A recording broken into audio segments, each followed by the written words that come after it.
Best cards? The best deck. Best Yeah, deck? who's the best deck? It's probably not Yuna. Dude, Yuna is like... She definitely. You could say whatever you want about the Yuna cards.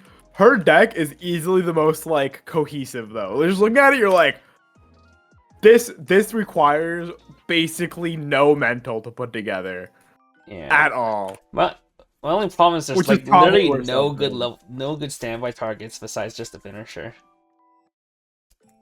for level 3. And then if you want to play the off color fucking stock bomb. But I don't know, we're not playing Prisma Ilia in 2025.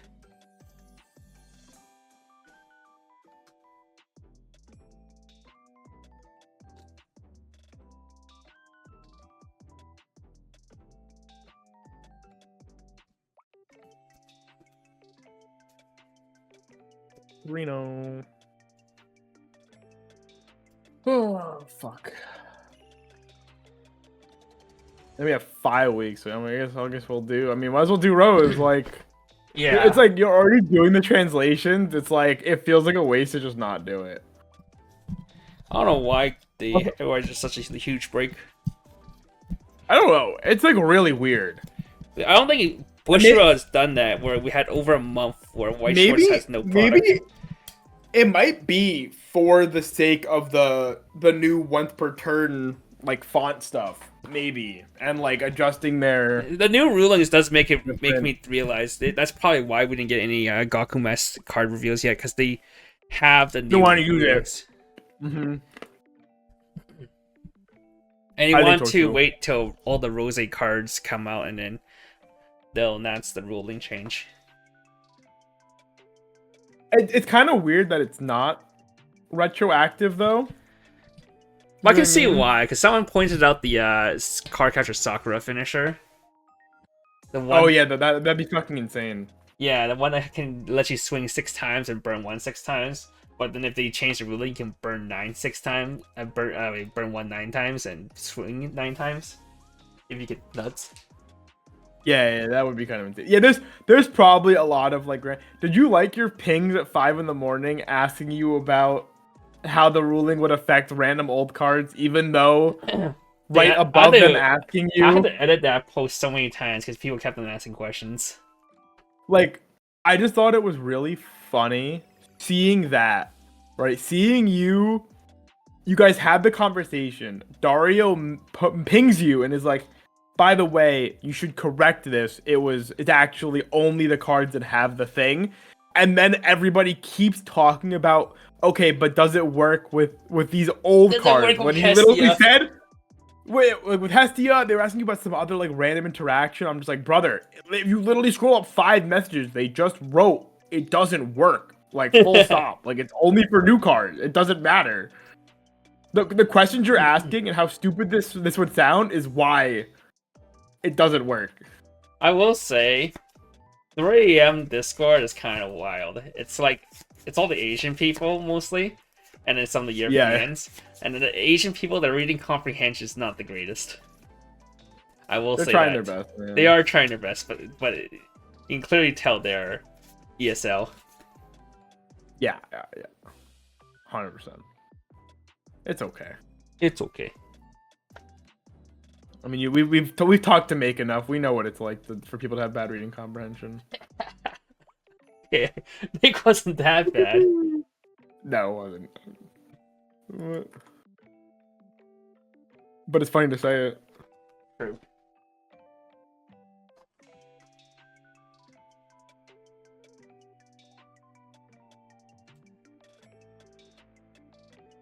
I did bring this deck to locals yesterday.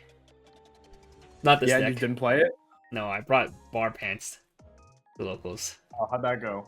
I fucking... I milled all my CXs and then trigger all my CXs. Then I cried. You're like, fuck. Dude, I just can't play mill combos anymore. Maybe I'm like Johnny now. Yeah, the mill hater. Dude, mill combos. Oh, bro, why do I keep milling all my CXs, dude? Well, Rose like going through Rose cards and like trying to build that deck. Mm-hmm. It actually feels like I have to, like it feels like old Weiss, where like you kind of have to play the mill combo because there's no access to free deck speed. We never printed a Fuka. There's no Fuka. No, there's no Fukas. Damn. I will say one of the best cards in Amagami is the Fuka. That card's it's good. Why is it become 6K? I thought it was actually crazy to look through, and I'm like looking through those cards. I'm like, all right, how do I move through? Because I was trying to build the bar level one. Because I was like, oh, maybe I can play the bar level one, so I can have green. Oh. Yeah. Because I wanted green to like not. I was trying to build bar door to not play heavily into memory since Miyu doesn't actually need memory. So I'm like, I'll try playing something that's a bit more normal, play more towards like her effect, because like the brainstorm top tick 2 rearranges when you play a climax and stuff like that. And I'm like, maybe I can like do something with this. And then I'm like looking at this card, I'm like, bro, this card's a fucking 6,500. It doesn't do anything. It's a 6,500 that, because I get it, because it's ditch 1 to spawn a copy of to spawn any cause 0 from your waiting room. So like you can spawn an extra one. The best thing I could think of doing was spawning the fucking the D-side 1-0. Could it even change if you do that? I can. It's beginning of attack phase. Rest it. That's what I read. That's the first thing I looked at. I'm like, can I do this? You need to have already played one to put the card in memory, which is fine. But like every turn after, the combo represents summoning that card. But the problem ends up being it's not big enough. Like it's 65 in a format that has to kill cards. So also my camera's like, I can't tell if the stream is, my camera's just fucking like killing itself. That's crazy.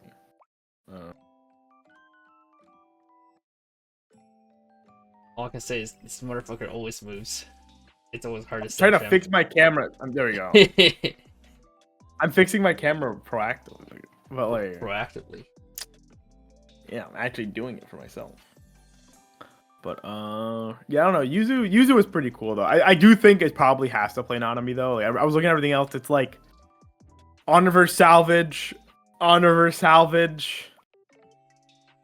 It has like 3 different Honor Salvage combos.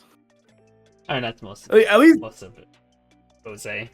All the combos are really like on reverse or just top check add. And then the what is it?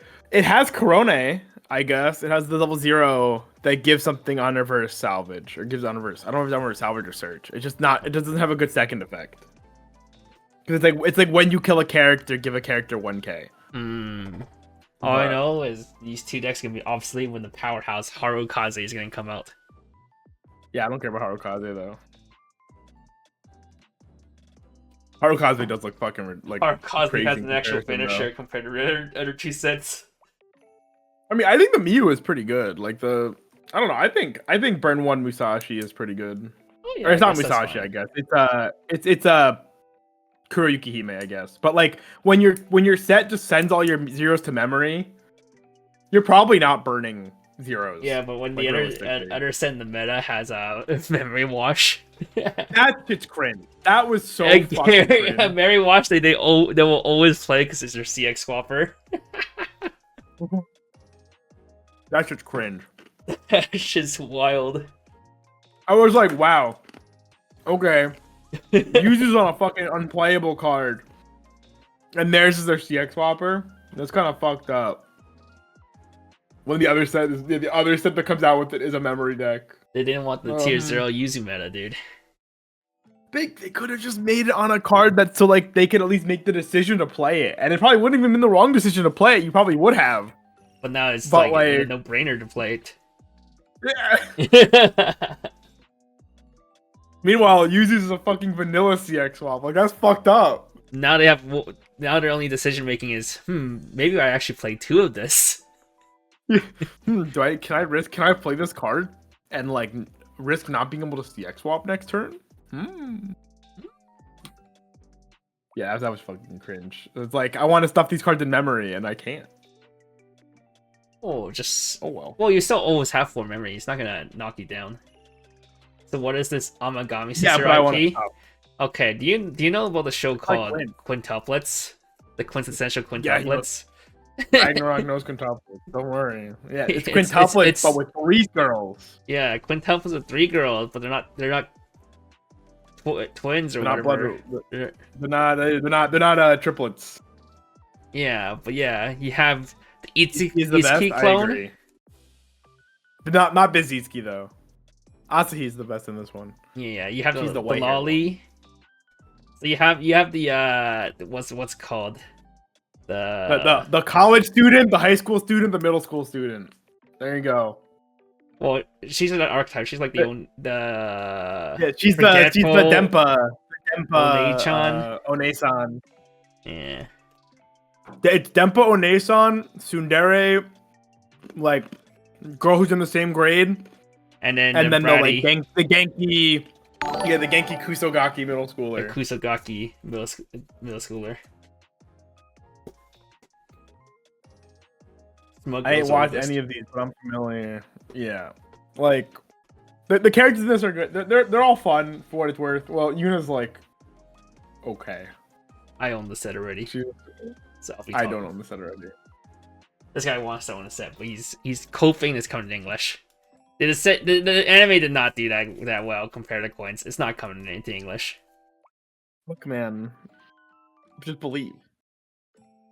Unironically, though, I think season 1 of this was way better than season 1 of Quince. Well, season 1 of Quince was fucking dog ass. Yeah, so I actually don't understand how Quince actually blew up as big as it did in the anime when season 1 was so fucking bad. We have a stream in, like, mark my words, Kevin, the stream in 2 weeks. Amagami stream English. in 2 weeks, we'll have a hope harder. Dude, imagine, in 2 weeks, Amagami, Uma 1 to English, Amagami to English, and some shitty English Amagami instead of ReZero. That'd be crazy. No, we get ReZero 2. We get Uma 1. That's ReZero 3. Big cope. That's a huge cope. I know, but I've been watching through all the Umas, and like, God, I want it so bad, man. But it's Uma 1, ReZero 3, Amagami. Shitty English exclusive that I don't have to worry about buying.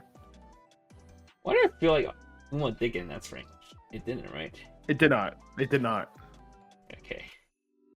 Believe me, the people that like Uma are really obnoxious about it. You would know. Where is it printed in packed? In Singapore. I'm like pretty confident that that English Weiss is Singapore. So. It's still tariff. Everything is tariffed. Everything is tariffed. But it's not China. Most importantly. That is pretty big. You don't get the 125% tariffs. Yeah. Okay, I was gonna say there's gonna be some kind of dog shit that we could get announced, well, but AP Weiss is printed in Japan, so like, it's still gonna be like whatever it's the same tariff as Singapore. I'm pretty sure. Okay. And also, you only get hit with the tariff if you're spending $600 or more when you order something. So just don't buy a case. Like, if you buy a playset, you're fine. 2 out of 5? Yeah, probably. No, there's actually some pretty good cards. Like, some of the cards in this are actually like hoggies. And let me predict what the English streamer build. Okay, Amagami is actually pretty realistic to come to English because it's gonna be a cheap IP they can grab. You motherfucking turncoat. Yeah, I was looking at the list. I was like, what JP set came out recently that's as shitty as Ronin Kenshi and I don't know what else came out. what could they bring? But you know, okay. Here's what it's actually gonna be. Okay, it's gonna be Heaven's Burn Red, Disney 100, and Project Sekai Volume 2. One of those is good. There's no way they announce a Disney set at Worlds where like the people there can never own it. Oh, there's some people from Singapore and Indonesia. The 23-man BCS that shows up, Uh-huh. and the Philippines. Yeah. Yeah. You mean that one region where they pass around the invite just to see whoever wants to actually goes to Worlds more? That's crazy. That's crazy. Whose turn is it to go to Worlds this year? Please, man, I want to really go. All right. Fuck it. Yo, SBM, man, you can't be saying. Yeah, the profiles are. They literally said it. They said it in fucking comp, man. Like, I don't care. Also, yeah, none of the finishers are as strong as Rem, but Rem's a fucking mistake. So that card's ridiculous. It's okay. It's gonna get banned. Eurocamp ban list, Rem ban list, Hasu ban list. Move on. I hate Shinoko actually has like one of the best. Yeah, that the door pants is going. Dude, I can't play that deck, dude. Every time I play that deck, I go 2/2 locals. I don't know. I'm waiting for it to come to. Oh, that might come to English actually. Oshi 2 is like pretty reasonable. Okay, yeah, I actually don't think that reasonable. Is reasonable putting up numbers. It's on every numbers. Single trio team. It's every single trio. It's decent numbers. It's not Hasu. It's not Hasu. But Hasu level like is second to Hasu. Hasu level is kind of extraordinary. Yeah, it's like if like from talking to people in Japan, the deck play rate is like Hasu #1, and then all the other decks have ReZero Eurocamp. It's like those are like the 3 decks that have the most like play. Or Bang Dream. Top wise, yeah, it's Oshi. Oh yeah, Bang Dream too. Bang Dream and Oshi are like played and like doing well, but there's so much Eurocamp. Eurocamp is apparently the more played than converted deck. Like so many teams will have Eurocamp, but it's not converting super well, but it's being played enough where people think that Bushi's gonna do something about it because it's like one of the most played decks. The one my locals play ReZero, what does Rem do? The Rem finisher reads, on play you can check top 3, add 1. On attack you can pay 2, ditch 2. And then reveal the top clear deck. If it's a level 0 character, burn 3 twice. If not, burn 1 twice. Yeah, literally the floor is fucking insane. It's actually ridiculous. And if you know what Bunny Girl Senpai does, which has the 1/0 that is stocks of vanilla, they have that too in ReZero, so you can easily hit 10 and they play stock. it more. You can hit the 10 stock threshold. On color stalker too, and then you sit there at 10 stock, your deck plays 27 zeros. And you just look at your opponent, it's like, yeah. Yeah, they legit play like 6 level 3s, like 5. It's 5, maybe 6. No, 6, right? 6. It's 4 finishers, 1 EP healer, 1 stock shuffle. No, they don't play the EP healer. Or 2 stock shuffles. It's 4 Rem, 2 stock shuffle, and then optionally 1 hexproof assist. Yeah, so Rem can also 1 stock give you a hexproof 3k assist. That also draws 2 drops too. So it helps you dig for your CX and defend you from any tap counters. Yeah, the deck either plays like basically mono blue or it splashes green for the drop search and then the double Adachi, depending on if they're scared of playing against like 4 decks. Very riveting to play and riveting to play against, for sure. Yeah, fuck ReZero, man. Yeah, I think overall though this format's pretty okay. If ReZero actually gets banned, there's like no really like super giga finisher anymore, so that's pretty cool. Oh, your camp it's still around. I mean, yeah, but Nadeshiko's not a super giga finisher, man. Oh, double Ave Musica combo? Yeah, that's real. That's Musica combo. I meant it. Africa Musica. Yeah, I know. I just chose to not acknowledge what he said. I know. Okay. Yeah, I mean that combo is fucked up. So it's kind of similar. Hang on, was it double Ave Musica raw, or were they playing like double Ave Musica plus the burner or the restander? Because suddenly when you add those to the equation, it's a lot more realistic. So Ave Musica is also another discussing that kind of like pad where you get like slam combo return. You had 9 instances of burn 4s, similar at the high.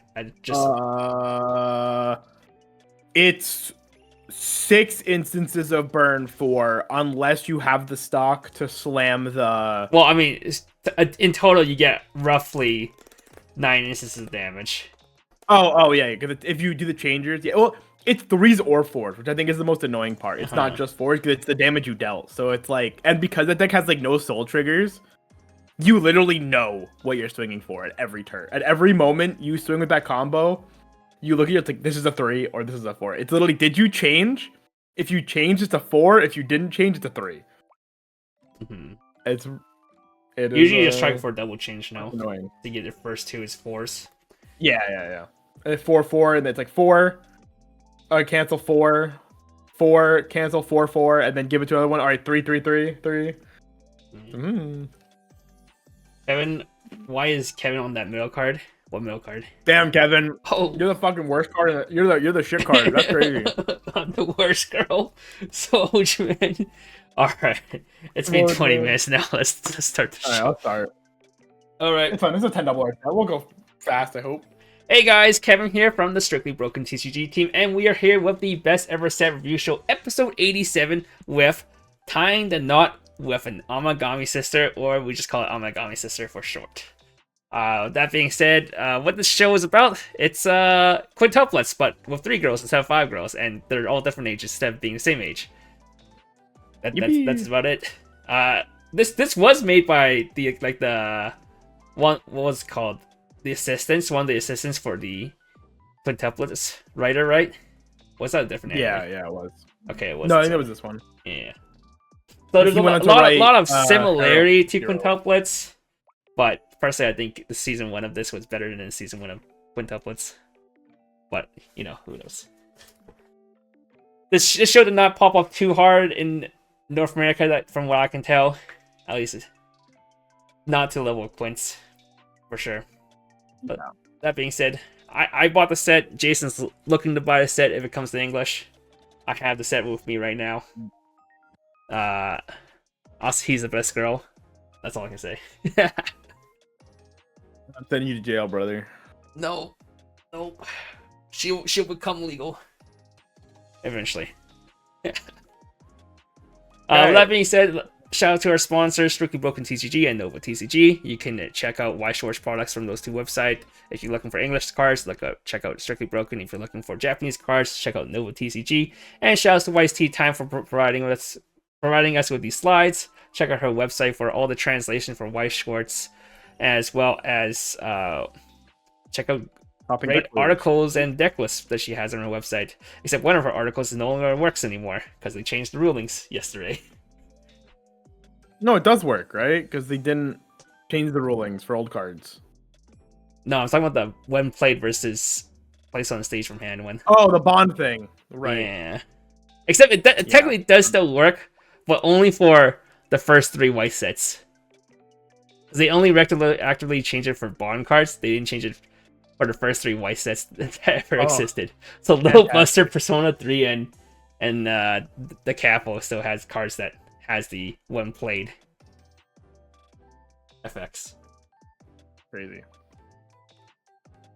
All right.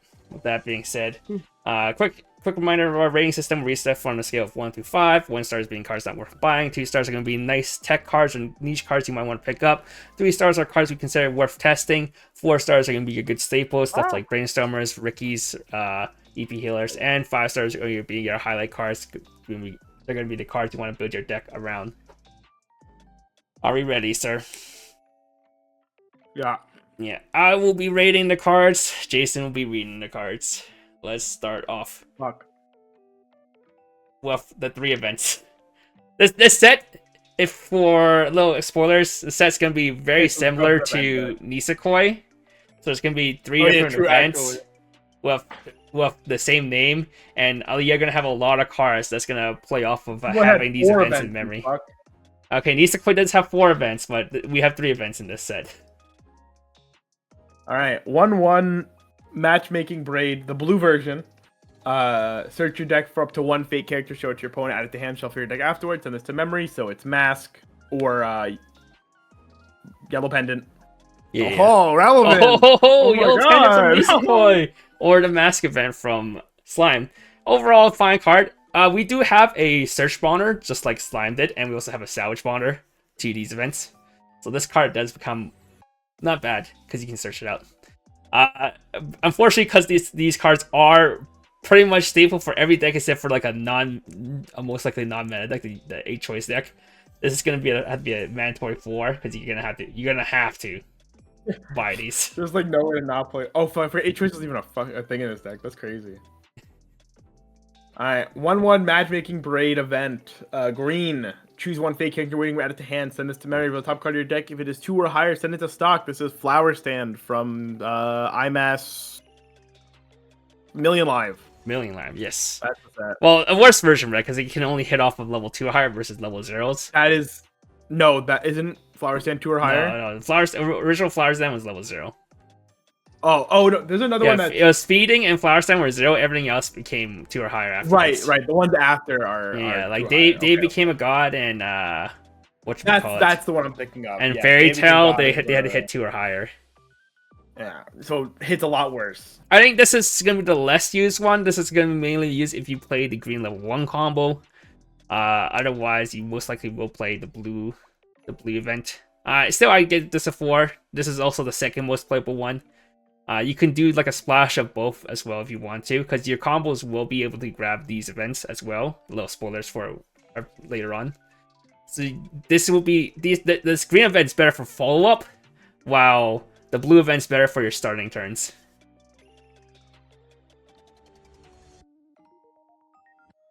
One matchmaking braid red. If all your characters are fate, look at the top of the card of your deck. Choose one card from among them, add it to hand, send the rest to waiting room, send this to memory. I'll start off. This one's gonna be a 3. It's probably the weakest. This is probably the least used of the events. I think even if you're playing a mono Una deck, which is the 8 standby or 8 door or whatever the red deck, you're probably gonna lean more towards the blue event, especially since red doesn't have a good EP healer. So this is the least useful one, especially since you have a lot of ways to dig for CXs and events already in the set.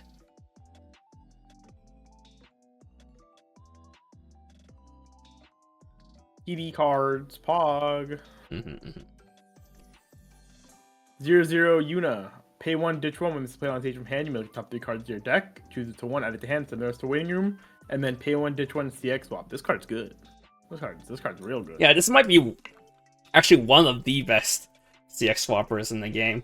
Just because you can dig for your CX as well as then turn any if you get the wrong CX, you can turn that into the right CX. So it's a 2 for 1 in one slot. Only one's probably better is like Ichika, right? Yeah, like the hand stock ones. Maybe the Bunny Girl one because it's also a Fuka as well, so it has dual usage. But it's one of those better ones where it just has dual usage. Yeah, this one's good. Yeah. This will give me a 4. Probably play one of it. Always play one of it. Maybe you put 2 just because it's a good card. 1/0 TD Asahi. If you have 2 or more other fake characters, this gets 2k powers, so it'll be 6k cross turn. And then on attack, if you have the climax in the climax area and you have 2 or more fake characters, choose level 1 or higher matchmaking a character or the matchmaking braid and you're winning add it to hand. I just realized she copied and pasted. She got the art all messed up there. That's so funny. That's so cute. Yeah, this one. She took the actual essence of that. That's crazy. This one by itself doesn't seem that great, but in the booster set there will be support for this card, which makes it 1k stronger offensively, as well as be able to grab this card or be a free filter. So this card is gonna be pretty damn strong. It's gonna be definitely one of the combos that most people are gonna consider. So we'll give it a 4-star. It's like kind of awkward not grabbing zeros though, right? Like I get that it grabs your mask, but like you only get to play that so many times. I feel like it's a little awkward. But... That's the biggest downside. You can't grab zeros, but then there's some good level 1s, especially in blue, that you can grab. Yeah. Biggest downside is you can't grab your brainstorm. Yeah, true. That is pretty fun. Yeah, 3 cards from the TD, the event, and then the combo, and then the CX swapper. Oh, yeah, the event's TD. Yeah, that's the blue event's TD. All right, 2/1 Shira. Was it Shirahi? It was Shirahi. That's a gross name. During your turn, for each of your other fake characters, this gets 1500 power, and then discard it when this played on stage from hand. You pay the cost of you to all players shuffle all cards from their waiting back into their deck. So it's Lucky Beast, 2/1 Lucky Beast. Yeah, mutual refresh character always historically has been very strong. I think most sets that had this kind of profile They're did play it. Yeah, but they're 1/0s. And the problem is, yellow is like the hardest color to splash in the set because yellow literally has, as you see, no double R's. So, yeah. And I think it has like 17 total yellows cards versus the usual 25. So it's like, this is the only rare in yellow too, by the way. I'll give it a 3. It might be worth splashing for, but otherwise, it's not that good. Mutual refresh is pretty toxic. It is a very strong. It's like, oh, I don't know. When it's a 2/1 though, it's more like a Fumia. It's like almost arguably worse than like a Fumio. Have you ever watched when they're 1/0s? Yeah. When they're 1/0 is so strong. If you ever played back in 2019 when Fate had this on an event, you can see a lot of people just aggressively use the mutual refresh just because they see their opponent. They had a bad game. They still have like that was the blue event, right? Yeah, they still have like all their CXs still in their deck, and they mill out clean. They're like 2-0, have like 20 clean cards in the bin, but are like, okay, now I'll be compressed, and then you just fucking drop the free fresh event, and you're just like, oh, reset. Yeah. This card's okay though. I think it has potential. All right, 0/0 Shirahi. Pay 1, discard a fake character. Unplay like a top X cards of your deck. Choose up to 1 card from among them, add it to hand, send the rest to waiting room. X equals the number of your opponent's characters, and it's a stock bomb. Kind of just outclassed by Yuna, but yeah. Unfortunately, the CX swap, the Yuna CX swap exists, so this kind of is like obsolete. Though this is like probably the most splashable yellow card that is available. It's awkward though, because then you're either playing 2 different check X's or like check tops, or you're playing no CX swap, right? Unless there's another CX swap in the set. You missed all the sick yellows. You missed one sick yellow card. Yeah, he missed the sick yellow card. He's right.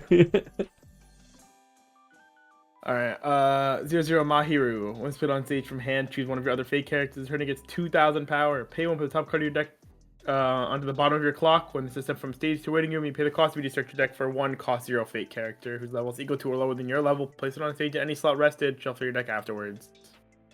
Yes, on death spawn Ricky. Kind of obsolete because you have an on death Aqua Ricky, and you have the regular Ricky that's also a draw ditch, which is very strong. This is literally if you want yellow splash. Otherwise, it's completely useless. Yeah. We'll give it a 2. I would say this is actually probably the best yellow splash card, right? Because it's like, but it's like it feels so bad to play this versus the other options you have. Yeah, and it feels so bad to play the other yellow level 0 we just talked about when you have. Well, at least the other ones is a stock bomb in the end, I guess. It's big. Oh. 1/0 Shirahi. During your turn, if you have another fake character that gets 3,000 power, climax combo in his attacks. If you have the choice CX in your CX area and you have another fake character, reveal top card of your deck. Choose 1 level X or lower fake character from your waiting room, add it to hand. Then this turn, this gets 1k power equals to the level of the revealed card. This has a soul trigger, so it's like Rondo. Pretty much like Rondo has a soul trigger though. Wait, hits 8k? Does Rondo hit 8k as well? I don't. Rondo only hits. Yeah, 7K. Rondo hits 8k. Oh, okay. Rondo hit 8k. Yeah, so good number, good power.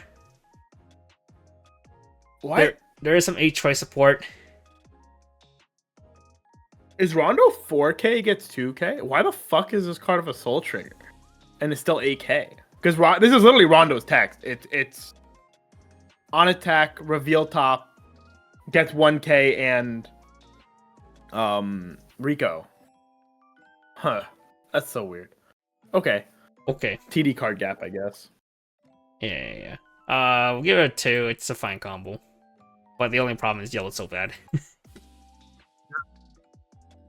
1/0 Mahiru. When it's put on stage from hand, this turn this gets 3k power, so it'll be 6k. When it's attacked, if you have a choice climax in your climax area with the top card of your deck, if it's level 1 or higher, twin drive twice. This is a soul trigger. We've seen this in Pad with Bar.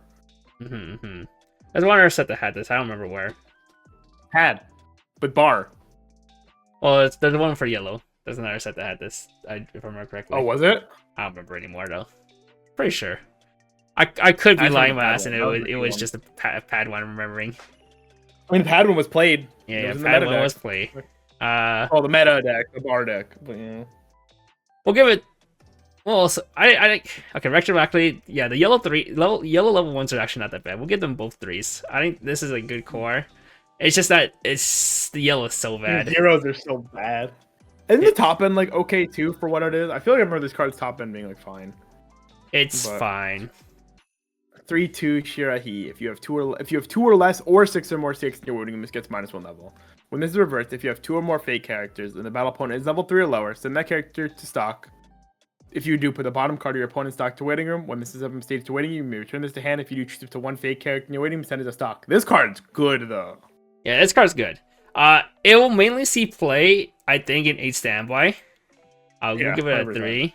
It's probably like your best standby target besides your finisher in that deck. Curl Bomb is a fucked up card, man. This is actually power grab Curl Bomb because you can actually early play this. And you can stock bomb it.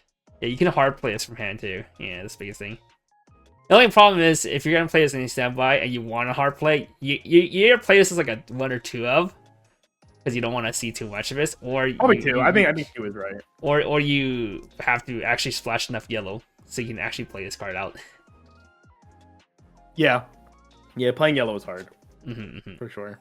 We'll give it a 3 though. It's worth testing. In the 8 choice deck, it probably does not see play too much. I guess this one doesn't heal. I guess that's its problem, right? Because Curl Bomb healed. Does Curl Bomb heal? This card did heal. I think Curl Bomb healed. Oh. Because it did have an early play, so it healed. 3/2 Mahiru. For each of your other fake characters, this gets 500 power. Climax combo, pay 1. When this attacks, if you have the choice climax in your climax area and you have another fake character, you may pay the cost. If you do the top card of your deck, deal damage deal X damage to your opponent. Then send the one card from the bottom of your clock to waiting room. X is equal to the level of the card revealed +1. Yeah, I mean, this card's fine. Yeah, it's a fine card. We'll give it a heal 2. 1 burn. It's like a standard card. It's nothing crazy. Unfortunately, you can't get the heal right immediately. You have to do combo, but it's fine. Yeah, but then if you survive combo, you can do it again. If you survive, I guess. 0/0 Shirahi. Brainstorm, pay 1, rest this, flip top 5 for choice trigger, search, soul trigger, Pog. Yeah, 5-card Brainstorm with a soul trigger. Unfortunately, it's a search Brainstorm. If it was Sal's Brainstorm, this would be really damn good. But in the end, it's a search. It's search forever the hater of search Brainstorms, Kevin. Yeah, unfortunately, search is much worse. But I guess 5-card search is not too bad because I do play decks like Ichika. I did play Overlord. It wasn't the worst. We'll give it a solid. We'll give it a solid 3. Yeah, well, unfortunately, this is probably it for the good yellow cards. All right, 0/0 Yomiko. At the start of your climax phase, choose one of your characters with Yai, Yuna, or Asahi in their name. This turn it gets 1k power. It gives X power X to the character's level times 1k. At the start of your opponent's draw phase, you'll top card your deck. If it's level 2 or higher, return this to your hand. Rest this, choose one of your other characters. This turn it gets +1 soul. Wow, fantastic. Wow. Very whelmed.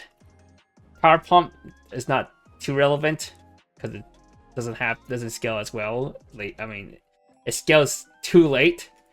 Soul Pump and a Point Flip kind of mismatches because you want this in the back row. You don't want to be swinging with this. And if you whiff Smogeman. I'll probably just give this 1. It's a pack filler card. Or a side character. She gets only 1 card too. 0/0 Mahiru. When it's put on stage from hand, choose one of your fake characters. Turning gets X power. X equals the number of your fake characters times 500. When a climax with a choice trigger is placed in your climax area, choose one of your characters. Turning gets the following. It's 500 power and the following ability: Twin Drive. Pay my Twin Drive. Wow. Kind of whatever. At least I guess this can make your level 1 combo be a pseudo Ichika combo. Yeah. That's A5 Ichika. Yeah, that's basically it. We'll give it a 2. It's not horrible support, but not great. 1/1 Mahiru. Level X to Fate characters. When a climax with a choice trigger is placed in your climax area, this turn all of your characters currently on stage, we get 1k power. And then Brainstorm, pay for, what is it? Check 4, add 1. Yeah. Pay 1, check 4, add 1. It can only hit off of choice CXs. Yeah. I mean, I don't know. It's mainly, I think it's mainly gonna be used as a level assist for the yellow deck, because you have the other brainstorm that might be better because it's 5-card dig, but this will be like your CX swapper, not your CX, sorry, your brainstormer, your level assist that can dig for CXs. But then if you're playing Mon, yeah, you're probably playing the stock bomb that digs for CXs as well. So who knows? We'll give it a 2. You're And that's it for yellow. queen. Yeah. Overall, yellow, not enough cards. It's the filler. It's the filler color. Yeah. Unfortunately, it has stuff going for it, but it's just not enough to fill out. Alright, 0/0 Yai. Let's play on stage from hand. If you have another fake character, look at the top card of your deck. Put it on the top of your deck or into the waiting room. They're trying to get 1500 power. This card battle opponent is reversed. If you have choose one of your other fake characters, rest it, and move it to an empty slot in the back row. It is the Uma Musume clean cut. Yeah. Verbatim. It's a fine card. You can either confirm that your first one is going to be a clean, or you can use it to push for a 5-card brainstorm if need be. And it's just a like definitely nice size, nice to edit clean cut. Yeah, it's definitely obviously not as good as the one in Uma because Uma has inheritance as a core part to its deck, but like as a clean cut, it always felt pretty fucking insane. But we'll give it 3. This is probably the plussing 0 you're gonna go for if you're gonna play green. Oh no, this isn't verbatim. This is on play surveil. It's on play scry. I didn't realize that because the Uma one's I think on attack, isn't it? Was it on attack? I'm pretty sure the Uma one is on play. This game's on attack surveil. What was her name again? Was it Satano Diamond or whatever? It's the Tono Diamond. Yeah, it's the double R from set 1. I'm pretty sure that one is if you have another Uma character, this game on play, this gains 200 power and on attack. Oh yeah, it gains on attack survey of it. Yeah. Yeah, so it's close. It's actually a little bit better, to be honest. Because if you see a CX, you can brainstorm or whatever you need to do, or decide if you want it or not. So that's good. But yeah, this card's good. Yep, good card. But I think there's better plus and zeros. I just think the Chaser Ricky lineup is just too strong in the set. 1/0 Yai memory. During your turn, for each matchmaking braid in your memory, it gets 2k power. So with 4, it gets plus 8k power, so it'll be 13k with the climax. Climax combo, when it's attacked, if you have the bar 6 in your CX area, and all of your characters are fate, look at the top 4 cards of your deck, choose up to 1 fate character or an event from among them, show it to your opponent, add it to hand, send the rest to waiting room. Yeah, so this is kind of similar to the Fairy Tail one. The only difference is that this power doesn't get as high versus only level 2 compared to the Fairy Tail one.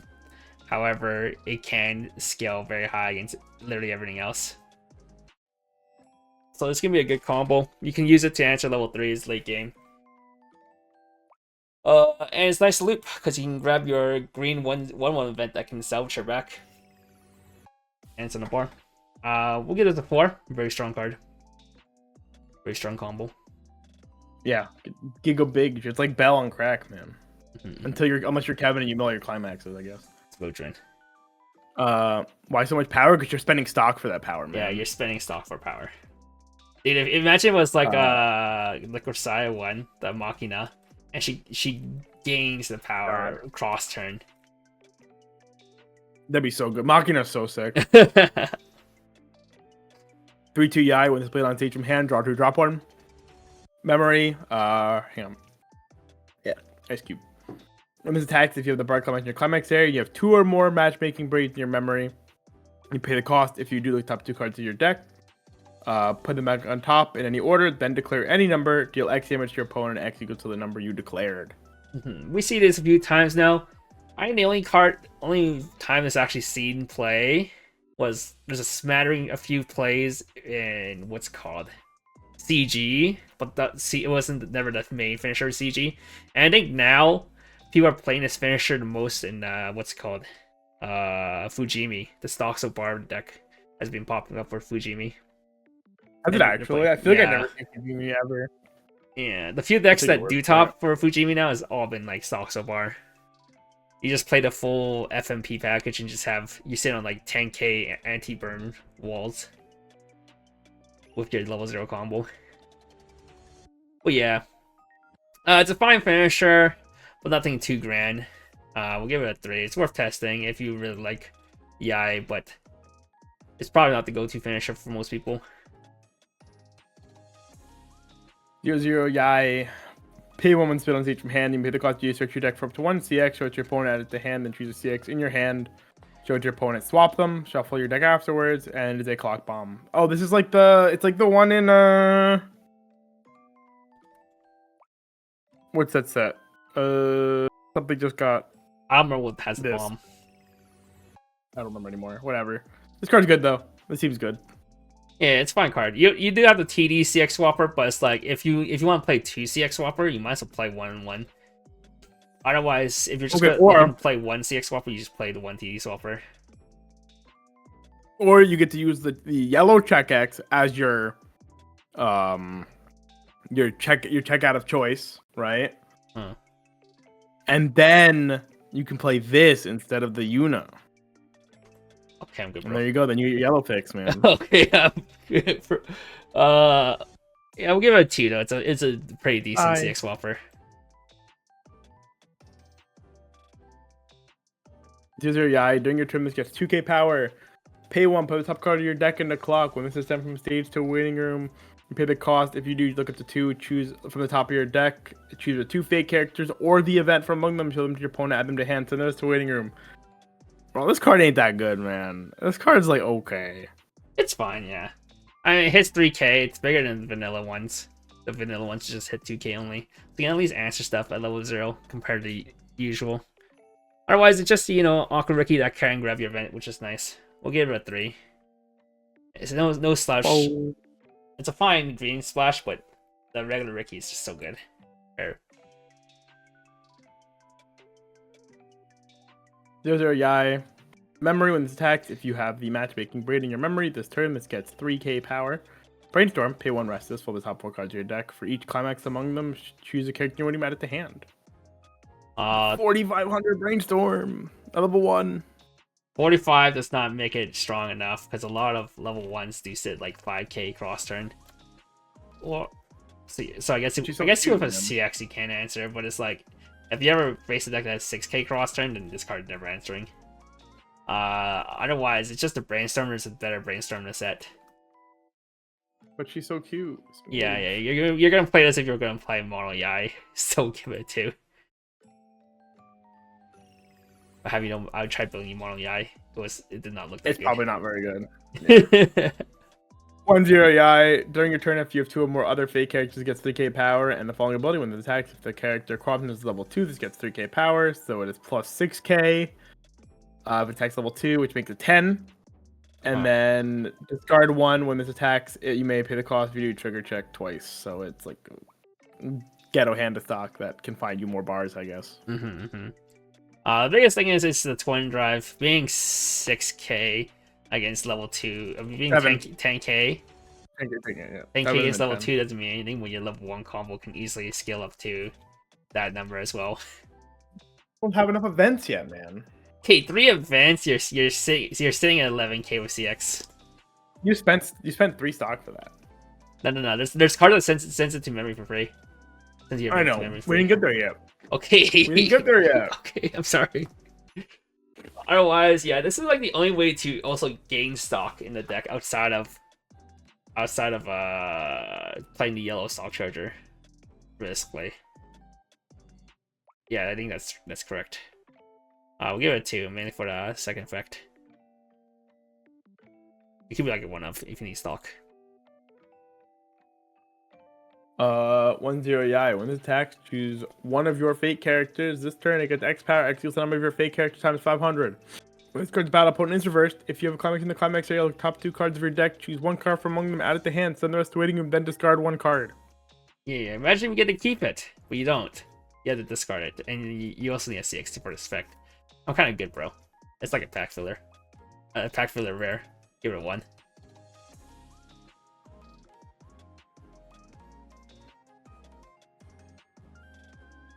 Oh, it is Donadon that has the bomb climax swapper. Next climax swapper? Okay. Yeah, the Donadon had the red one. It was the bomb climax swap. The Psycho or whatever. Oh. Wait, then that. Wait, wasn't it just a regular? This red was better bomb? than that one. Yeah, it was red bomb. This one's better. So I'm saying this is better than that. That was a It was an CX, actual CX bomb. swapper, or was that a regular CX swapper? Because I don't remember. I would have said Marine, because Marine has the bomb plus CX swap. Well, the That's regular what- bomb, it regular does CX also swap. have You know, I don't remember Donadon well enough to give you the actual answer. I'm gonna be honest. I'll be honest. Despite same. sitting against, so again, despite sitting against Ryan for like 3 days straight, playing against basically nothing but Donadon, I did not retain anything about that set except that the IR level 3 is like not very good. No, in its waiting room. I just looked it up. Oh, it's not. That Yeah, I would good. just look. I would just look at him and be like, Ryan, you're not gonna kill me. It doesn't fucking matter. You're playing Coco Cheeto, and I'm sitting there playing like Bunny Girl and ReZero. I'm like, I'm not dying. Like it's just not happening. Bro, why you playing Yeah, it's those try hard against his for fun deck? Come on, man. Well, You're gonna make him because quit I'm Weiss Schwarz again. I basically only played Bunny Girl since I got it. That's like the only deck I've been playing. Got to be ready for trios when I don't play and I just play Bang Dream instead. But yeah. Poggers. All right, next card, 2/1 Yai, assist memory. If you have 2 or more matchmaking braids in your memory, this gets, and if all of your level 3 or higher characters in front of this get 2k power, that's kind of ass. But Yeah. continuing on, this ability activates up to once per turn. When your other 3/2 TDI that Kevin didn't put on the list is placed on stage from hand, if you have 2 or more matchmaking braids in your memory, choose a fake king to win you put into your stock, so you get to make it 1 stock. Pay 3, rest this, choose 1 3/2 TDI and from your hand, place it on stage any slot. You get to early play it for the cost of the actual card because it refunds you 1. And 3/2 TDI is on play, heal 1, and then pay 3, ditch 2, on attack, deal 2 or 4. That card's kind of ass. Yeah. If you had a better target, it would have been better. But this is your target of choice. It's kind of whatever. Like, unless you're playing Mono Yai, there's like no road to actually playing this package. It's too much slots to do. Not much. I don't even want to play this in Mono Yai. I debated on if I think it's worth trying Mono Yai, but because it's Mono Yai, I would give it a 2. But it's probably not worth it. Well, you can go do that and get back to me about it. I'm probably gonna never do it. Okay. 3/2 Yai. If you have 4 more fake characters, it gets -1 level. Memory. If you have 2 more matchmaking braid in your memory, this gets 3k power, so it's a 12k. That's pretty big. During your turn, this is placed on stage from hand. If this card's battle opponent is reversed, like the top 4 cards of your deck, choose the 2 fake characters from among them. Doesn't add them to events, Smogers.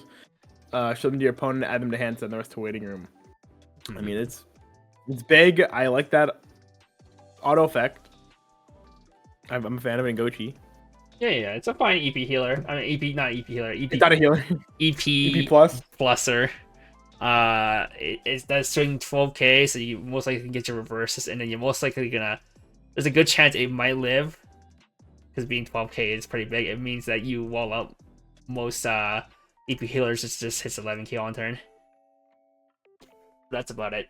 It's fine. It's a 2. Does Jai not have an EP healer? Huh? What? Yeah. Does Jai not have an EP heal? Yeah, they have an EP healer. It's this card. She does. Okay, I thank you. Look at the actual one. That's why I said you might want to play this in Mono Yai. I see. Fair enough. That was what I was afraid of. As user a Yai, all of your other fake characters get 500 power. Discard a CX when you trigger a CX with. You may pay the cost if you do salvage 1.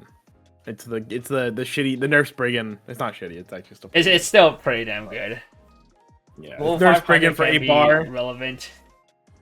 And yeah, you can play this in 8 pants. You can play this bar pants, pants bar, 8 bar, all those decks. Good combo. I will say you camp reminded me how broken Spriggan Kirito was. When you hit the CX and you're like, I don't want to discard the CX, and you just pick anything. Card's fucked up. Oh. Wait, what was that? What was Thank God. Camp? The tent. Oh, the tent. Oh, have you been playing the 6 bar 2 pants build? No, I didn't actually try that. I played the tent enough to know that Spriggan was good. Oh, okay. I did see people in Japan say that deck, like they're rating that deck more than the Nadeshiko deck, but I think that's fucking kind of cringe because I think the Nadeshiko deck is just stupid. But It's also just easier to play. It's just very straightforward. But whatever. Yeah. Alrighty. We'll go to 4. If you're playing an 8/6 plusing lineup, this is always a strong card to play. Yeah, are you playing with an 8 pants? Is that why? I'm not playing 8 pants. Interesting. 0/0 Yai. When the level 1 or lower stock soul is placed at the climax area, if you have 2 or more other fate characters, choose one level 0 or lower fate character in your waiting room, place it on any slot on the stage. Pay 1 Restless, look at the top 3 cards of your deck, choose one level 1 or higher card from among them, show it to your opponent, add it to hand, send the rest to a waiting room. I forgot this was in the stock, so... Dude, why is it Why is it such conflicting effects? You want to play a lot more zeros for your first effect, but then you don't want to play more zeros because otherwise you're more gonna whip your second effect. They will never give us Lily ever again. And the second part is, even though the zeros are good in Amagami, which we'll see later, the zeros all are on play gain effects. So spawning them does nothing. Yeah, bro. So yeah, this is a 1, unfortunately. This is the anti ZLS psyop, I swear. They're scared. They're scared of doing it again. I think there's a world where ZLS was almost ban worthy. Almost. Okay, bro. If the game didn't hit a power creep right before, dude, actually could have been banned. Was ZLS right before Dow? No, ZLS was after Dow. It was like ZLS was post like Grisaya Sao Temp. I forget what came out after, but it was like something stupid came out to where like people just stopped playing ZLS. I think it was. I don't remember. I don't know what it was. It's not CSM. It's not. No, it was. I think it was Sao. CSM. It was like around that. It was around the time where like CSM was coming out. I think because I was still playing it around that time, or like a little before CSM. But I don't know. I feel like CSM was a whole year after CSM. Hey man, ZLS is still seeing tops. I'm just saying. Okay. It's still once in a while I'll see a top. I don't know. Which is better than most decks. Yeah. Because Sakura's fucking bullshit agnostic garbage. It just fucking cares. On top of abbreviation. ZLS is Zombieland Saga. If you ever played that set. Yeah, man, Zombieland Saga was sick. All right. This card though, 1/0 Reiko. While I also look up when Zombieland Saga came out. This card is also traded as Jai in all card areas. Ditch 2, when you use this card's backup, you choose one of your opponent's characters whose level is equal to, or is higher than your opponent's level, send it to waiting room, and it's 1k backup. It's just a 1/0 to any change. Ditch 2 any change. 1/0 ditch 2 any change? Yeah, it's fine. It's 2. If you really want it, you can have it, but I don't think this set can afford to ditch 2 as often. Oh, Superstar came out right after. Ah, Superstar. Yeah, the more fucking It was Superstar and then D-Side was the problem. D-Side. Yeah. But anyhow, 3/2 Yai. If your opponent has a level 3 or higher character, this gets -1 level in hand. When this is put on stage from hand, this gets all your characters get 200 power and the following ability. When this card's battle opponent is reversed, you may send the top card of your opponent's clock to winning if you use the mech card to clock. This is the ASCII PR. Like isn't this the Iris PR? Oh, Iris, that's what I meant, not ASCII. Iris. The ASCII PR was the Nico drop surge. I think the benefit of this is because your level 1 combo does hit so strong by itself. You do actually get like easily get multiple lanes of cards that can reverse your opponent's board. So if you're playing the bar level 1 combo, I think this is like auto 1 of include. Just because you can just say, okay, now my 10Ks hit 12-5 before CXs, and now I'm gonna reverse your entire board with my costless characters. And clock kick them all. So yeah, we'll give this a solid 2 still though. Yeah, it's still green. It's still just a tech card. In the end. But it's a good tech card. hand. If you have 4 or more other fake characters, choose one fake character in your waiting room. Send it to stock. Discard one fake character with spell on stage from hand. Choose one of your opponent's characters, turn it to hand, then you may pay the cost. If you do, choose one of your characters in the waiting room, add it to hand. Thank you, Mr. C's XD, for the follow. Yeah, this card, it's fine. It's a 1-cost bouncer that can also ditch to salvage. It's kind of similar to those 2-1 that also has ditch salvage and sack itself to bounce. So it's a 1-stock bouncer.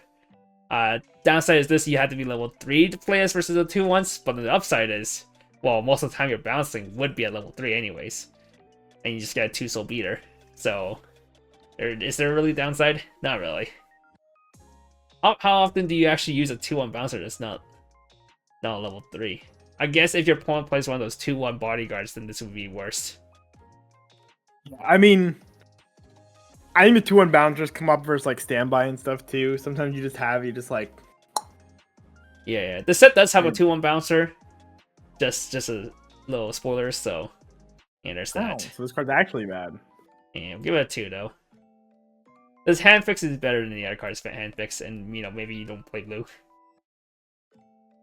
Here's your Yai. When this spell takes from hand, look at the top card of your deck, put the top around to the bottom. When this attacks, the top card of your deck. If it is a fake character or an event, choose one of your characters that gets 3k power. That's a lot of power. 2 bad effects that don't work. I mean, yeah, just 2 bad effects. We'll give it a 1. Pack filter card. Yai, level 0. Discard a CX. When this spell on stage from hand, you may pay the cost. If you do, choose a fake character in your winning room, add it to hand. So it's CX, just CX salvage, and then when a CX is played in your opponent's CX, you may send this to stock. This card's good. That's not bad. That's a good card. I will say though, the set has like a plethora of ways to discard climaxes out of hand, so you might not need this. But it's fine, it's a 2. Is there any Udiu cards? I just realized. Like, there isn't. He got no card. My man got no cards. Oh, he got a TD card. He is a 3k vanilla in the TD. Yeah. That's kind of fucked up. He's a 3k vanilla in the TD. He's actually like marginally more interesting than Futaro and got less cards than Futaro. That's crazy. Well, it is what it is. It 0-0 Yai. Pay 1 cent to waiting room. Choose a matchmaking braid in your waiting room. Add it to hand. Memory. Rest this. If you have matchmaking braid in your memory, draw drop. It's okay. It's okay, but it's not good. Give it a 2. There's just better ways to grab. I don't know why you have to sack this. This could have just been a pay 1 bond, and it still would have been bad. Oh, you do have to sack this. Oh my god, it's so bad. Yeah. Yeah. Maybe it's even worse. We'll give it a 1. The card's so bad, actually. 0-0 Makoto. I don't even remember who the fuck this is. That's her friend. Oh, okay, yeah. I Yai's friend, yeah. If you have another character with Yai in its name, this has 4k powers with a 5/5 level 0. Oh. Ditch 1. When it attacks, you may pay the cost. If you choose choose one of your other characters with Yai in its name, return it to hand. Oh, so it's like a shitty 5/5 made Asuna. You know, okay. I actually misread this and thought it just salvaged a character Yai. So I put this in my sim. I threw it as a 4-up. I was like, shit, this card is so good. And then I played as. And you used it, and you're like, wait, oh. wait. Oh, I have to bounce it. Oh. That's where I went from. Mono Yai seems pretty good to Mono Yai is pretty unplayable. Sorry, Makoto. Give it a 1. And it made Austin never cease play. I swear to God. It's crazy because it feels like one of those effects that's like, it doesn't seem unreasonable for it to be like solid, but it never sees play ever. Well, whatever. 1-0 Yai. When a climax space in your climax area, choose one of your characters. This turn it gets 2k power. Memory. At the start of your climax phase, choose one of your characters. This turn it gets X power. X is the number of your matchmaking braid in memory times 1k power. Oh shit! So my 1-0 Yai combo can hit like fucking 18k. You don't need that much more power. To be honest. Is her like flavor that she just gives a bunch of power because she's big? Is that literally it? Her tits are big, so she gets big. Yeah, she's big, therefore all the cards get big. Oh, makes all the cards big. No, unfortunately, it's a one. You don't need all that power. She has a lot of powers already built in. That 1/0 is so big. 1/1 Yai. When this played on stage from hand, perform the following effect twice. Look at the top card of your deck, put on the top of your deck into the waiting room. Then if you have 2 or less memory, choose matchmaking, bring your waiting room, send it to memory. Auto. When this is reversed, if the card's battle opponent is higher than your opponent's level, you may send it to the top card of your opponent's clock to waiting room. If you do send that kick to the clock, it's a clock adachi. Do note you can send 2 of the events to memory with the first effect. It is pretty good. 10? Yeah. Oh, good. It does the whole effect. It does the whole effect twice, so you can get 2 free, well, quote unquote free memory. You have to spend 1 stock for it, but you know you're playing a discount adachi anyway. Yeah. Well, yeah, it's a pretty good effect. It can also help you dig for your brainstorms and whatnot. That's pretty cool. It's probably one of the better adachis printed. If you're playing green, you definitely play this. So I think you give this a solid 3. The question is not too many decks play adachis nowadays. There's something crazy to adachi. It's because we're not in a format where there's like that one boss monster card that's being like that one boss monster EP that they have to remove this fucking card, right? It's like, what are you sitting against right now? Like Hifumi, you sit against Blue Archive, like Hasu, it's just gonna stand by more cards. It's like whatever. Fuck's facing against Blue Archive. I guess you're playing English. I mean, Blue Archive in English, but also just like people in Japan fucking love Blue Archive, man. Yeah, but I feel like all the Blue Archive players are just playing Nikkei right now. Okay, you sit against fucking like Biscuit. You could. I think like getting rid of like a Biscuit is like, or an Alice is like pretty reasonable. That card's cringe. Alice is so cringe. True. But I don't know. This card's fine though. 1/1 Yai. When a climax waits in your climax area this turn, this gets X power. X equals the number of your other fake characters times 1k, and it has hand encore. I'm good, bro. It's give it a 1. It's so bad, dude. Why is it? It's like smaller than those ones that gets like when your other character attack, gains 5 from each other. Right. 2/1 Yai. When this attacks this turn, this gets X power. X equals the number of your opponent's characters times 2,000. When this card's level 2 or higher, battle opponent gets reversed. You may put the top card of your deck into stock. Bad. We don't need 2/1 B sticks, dude. Your level 1 combos are 2/1 B sticks or 1/0 B sticks. 2/1 Yai. During your turn, if you have 4 more other fake characters, this gets 5,000 power, and during this card's battle, your opponent can use backups or events. And then pay 1 at the start of your encore phase. If you don't have any of the rest of the characters in the front row, you may pay the cost. You do rest this. So it has Harna Encore, and then it's that effect, the big effect. Once again, I don't know how the fuck this card's dying. But it's only your turn gains 5k.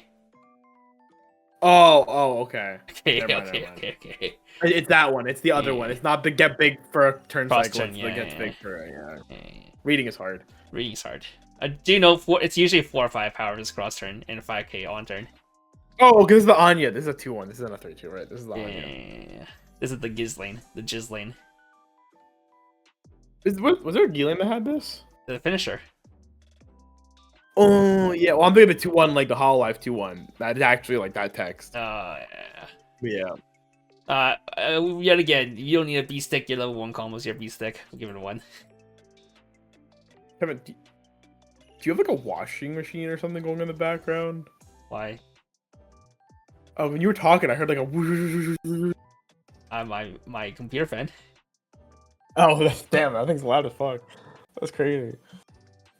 3/2 event. If all players are level 3 or higher, and you have 5 or more characters with Yai in its name, all players send up to 4 cards from the bottom of their clock to waiting room. Send this to memory. Alarm. Pay 1.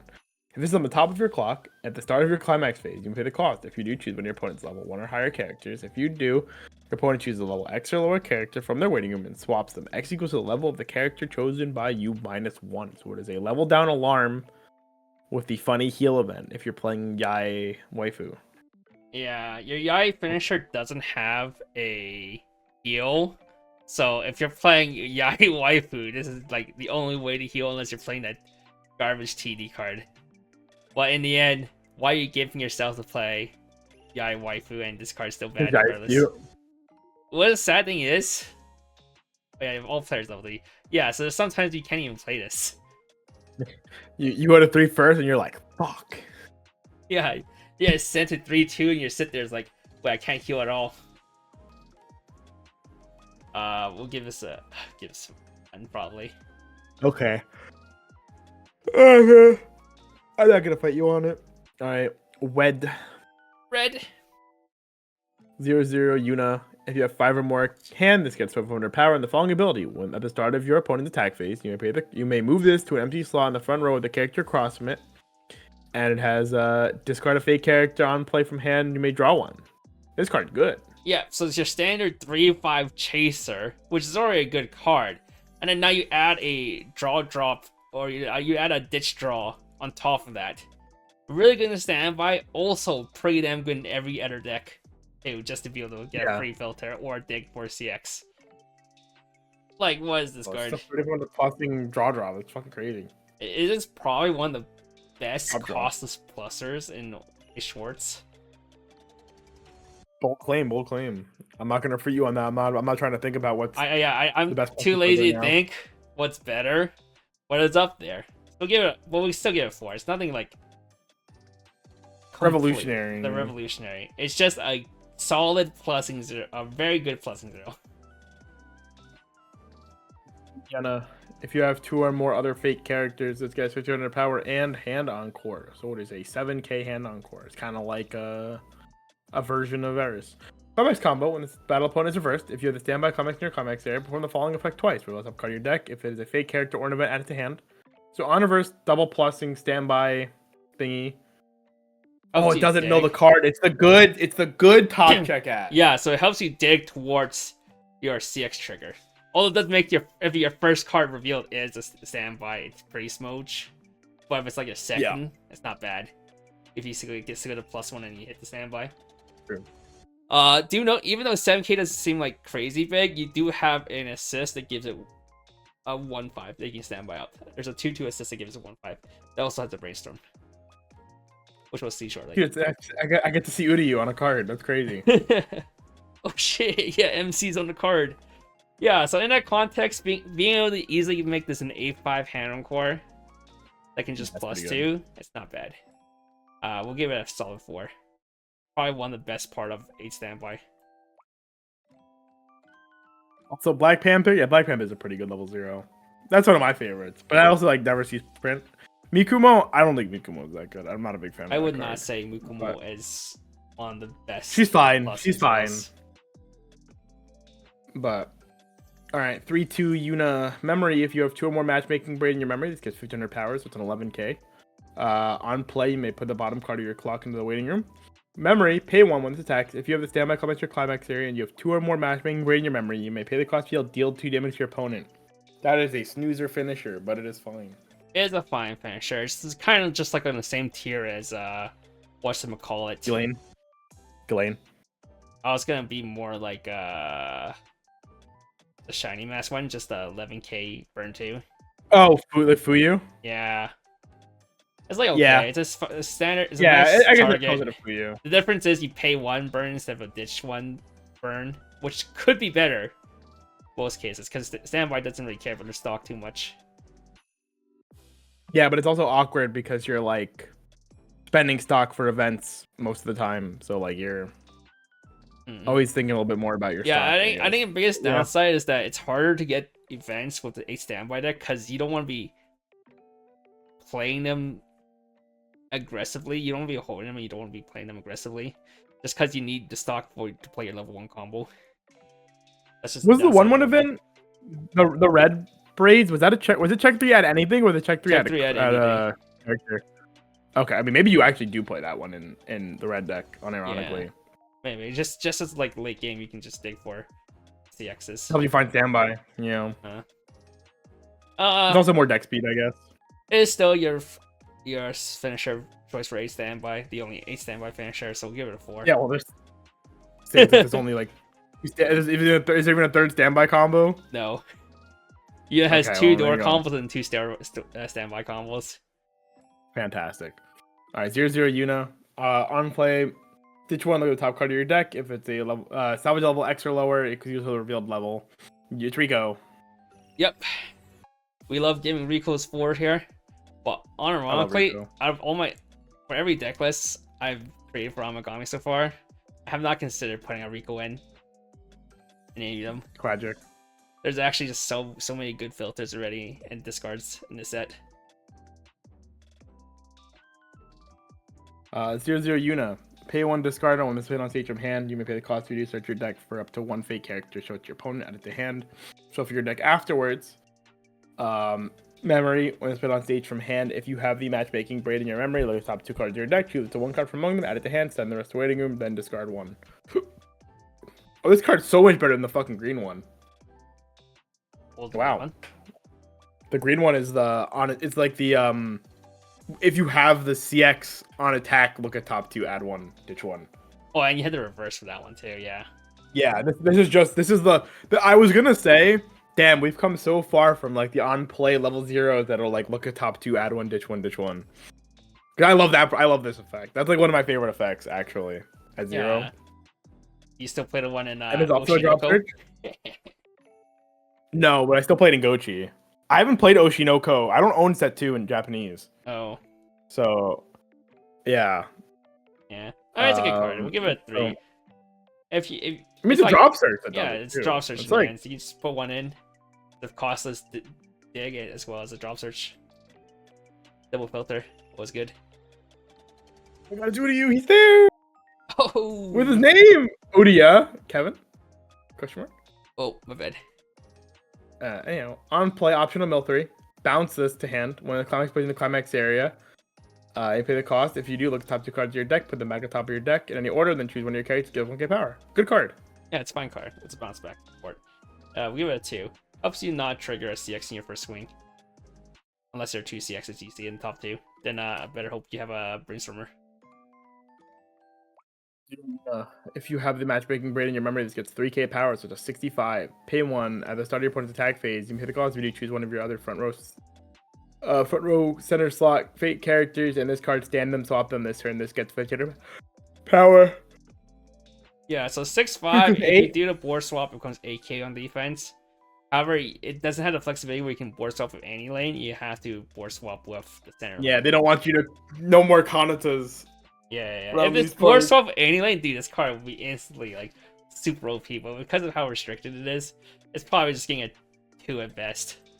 Because I don't know. I could probably see somebody wanting to play this, maybe. Maybe It just makes it so like I feel like this is one of those cards that you put it down and it just makes your opponent's attack phase when they're like expecting to like do something to kill your Yunas just really awkward. Mhm.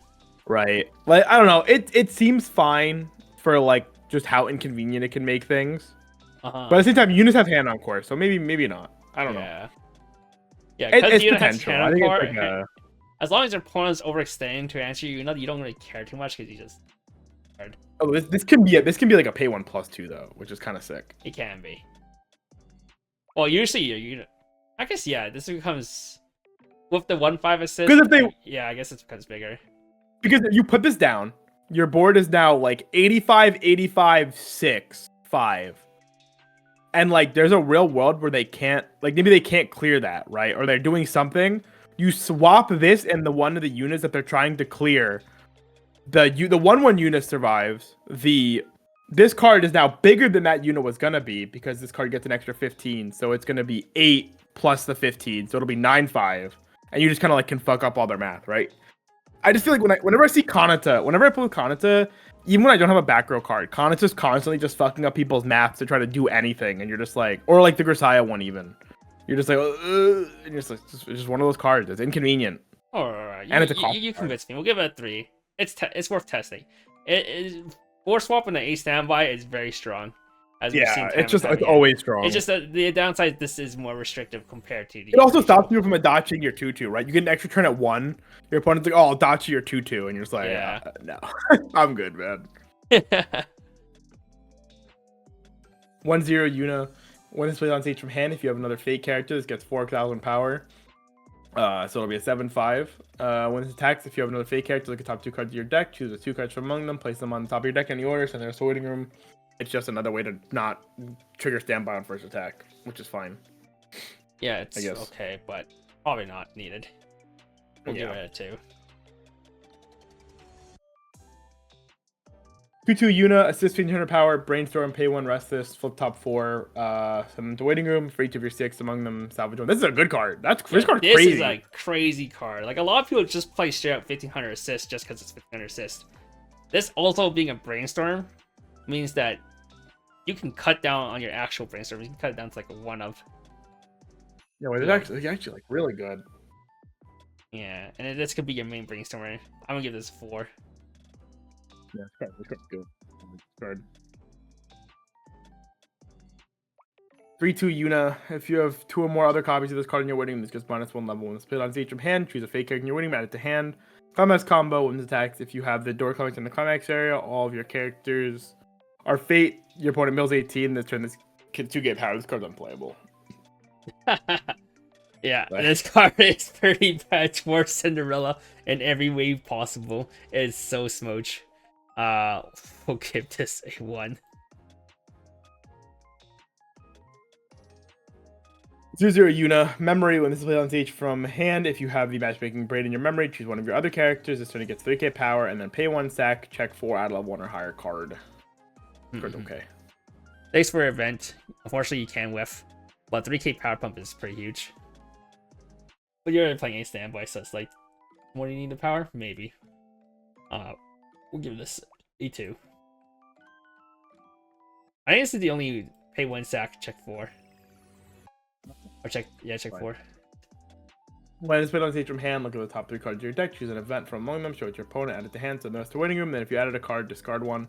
Ditch 1 when it's played on stage from hand, you may choose the matchmaking braid in your waiting room, add it to hand. This card is good. Yep.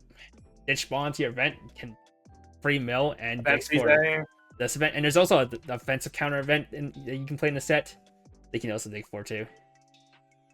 That's pretty good. Yeah, we'll give this a 3. The only reason why it's not getting a 4 is because there's another there's another event one. Support that's arguably better.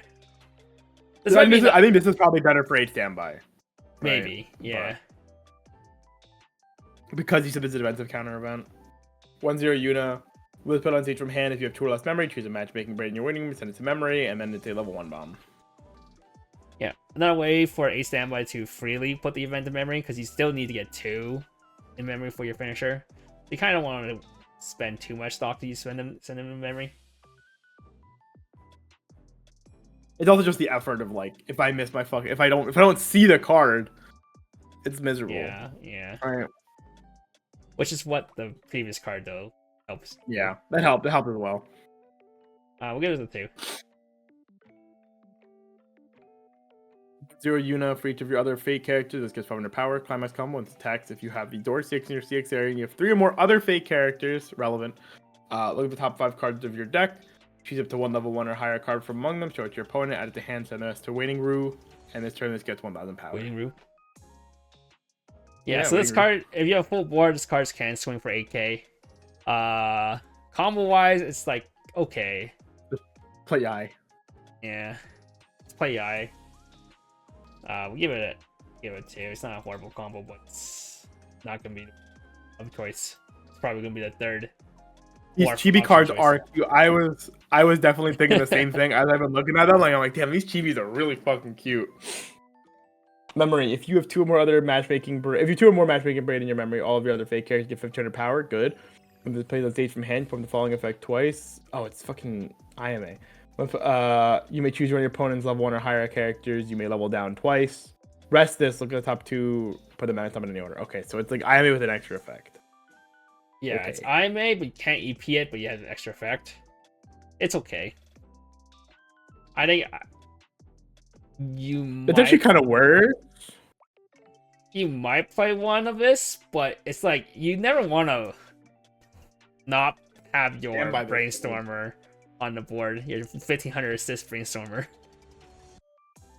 This is like your second back row card, but at the same time, why don't you just stand by another brainstorm at that rate? Yeah, right? Yeah. I feel like the brainstorm is like better mileage than this. Yeah, so I give this a 2. It's like you can play this, but it's just like, do you need to play this when you have the broken 2/2 assist? So true. Yuna, when put on stage from hand, like top card of your deck, put it on the top of your deck or into the waiting room. Brainstorm, rest this. Brainstorm, check 4. Check 3, add 1. Yeah, if you need more check 3s, yeah. It's okay. We'll give it a 2. The art's really cute though. It's the I like only that art. check 3 brainstorm in the set besides the check 4 one I can only hit off of choices. Mitsuko, one spell on stage from when your other battle opponent is reversed. Choose one of your characters with Yuna and its name, and this turn it gets 1k power. Rest is choose one of your characters with Yuna and its name, and gets 2k power and Dango. Yeah, her best friend just gives her more power. I don't think that's quite necessary. We'll give her 1. Power, just straight power is just like such a feels bad for utility. You want more than just straight power. 0/0 Yuna. Put 1 card from your hand to the bottom of your clock. When it's played on stage from hand, you may pay the cost. If you do look at the top X cards of your deck, choose 1 for card from among them, add it to hand. Similar to winning room, X equals the number of your other fate characters. When it's taxed, if you have fate, another fate character gets change your power. This card's fine. It's fine. Bunny Girl plays it and stuff like that, but I don't know if you really need. You have so many ways to dig for CXs with the CX swapper plus the events, but it's costless, I guess. 1/0 Yuna. If this card is on stage, this card's also name is treated as Uryu Kamihate. During your turn, if you have 2 or more other fate characters, it gets 2 in power. And then pay 1 when it's played on stage from hand. When this card's battle opponent is reversed, you pay the cost. If you do choose a fate character, you add it to hand. This card's okay. Yeah, it's fine. If you aren't playing a standby, this is like pretty good. If you're playing a door level 1, this is a good utility. Level 1 combo will go with it. Level 1 card. We have a 2. And yeah, here's your Uryu card. Where you have So Uryu true. in Yuna's body. 1/1 Yuna. Memory. If you have a matchmaking braid in your memory, this gets 3500 power and hand encore. So it's an 8/5 hand encore. Becomes 10k with 2/2 assist. This actually is not a bad card to play. Well, I think it's a bad card because it's Requiring the event. This is not a 1/1. It's effectively a 1/2. Granted, it's part of your game plan, but like this card's smaller until you hit level 1. So if you stand by this out, your opponent goes to 1, they can just kill this card. So you had to put this in the back row, and then it's like, okay, well, I probably would rather just stand by the level 1 combo. I think I would give this a 2. It can be like a Yeah. one-off. It's like when you play Polka, you just have the one-up. One-up seems one-up reasonable. IMA 1/1. This can be a one-up IMA. Or you're playing like Clancy's of can't be reversed. 2/1 Yuna. When you use cards back up, choose one of your battling characters, then it gets the following ability: Memory Kick. It's Memory Kick. We'll give it a 2. I haven't seen too much relevance recently, but it's always there if you need it.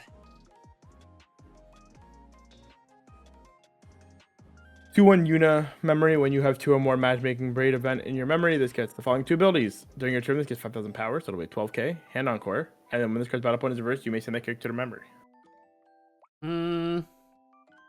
What do I feel about this card?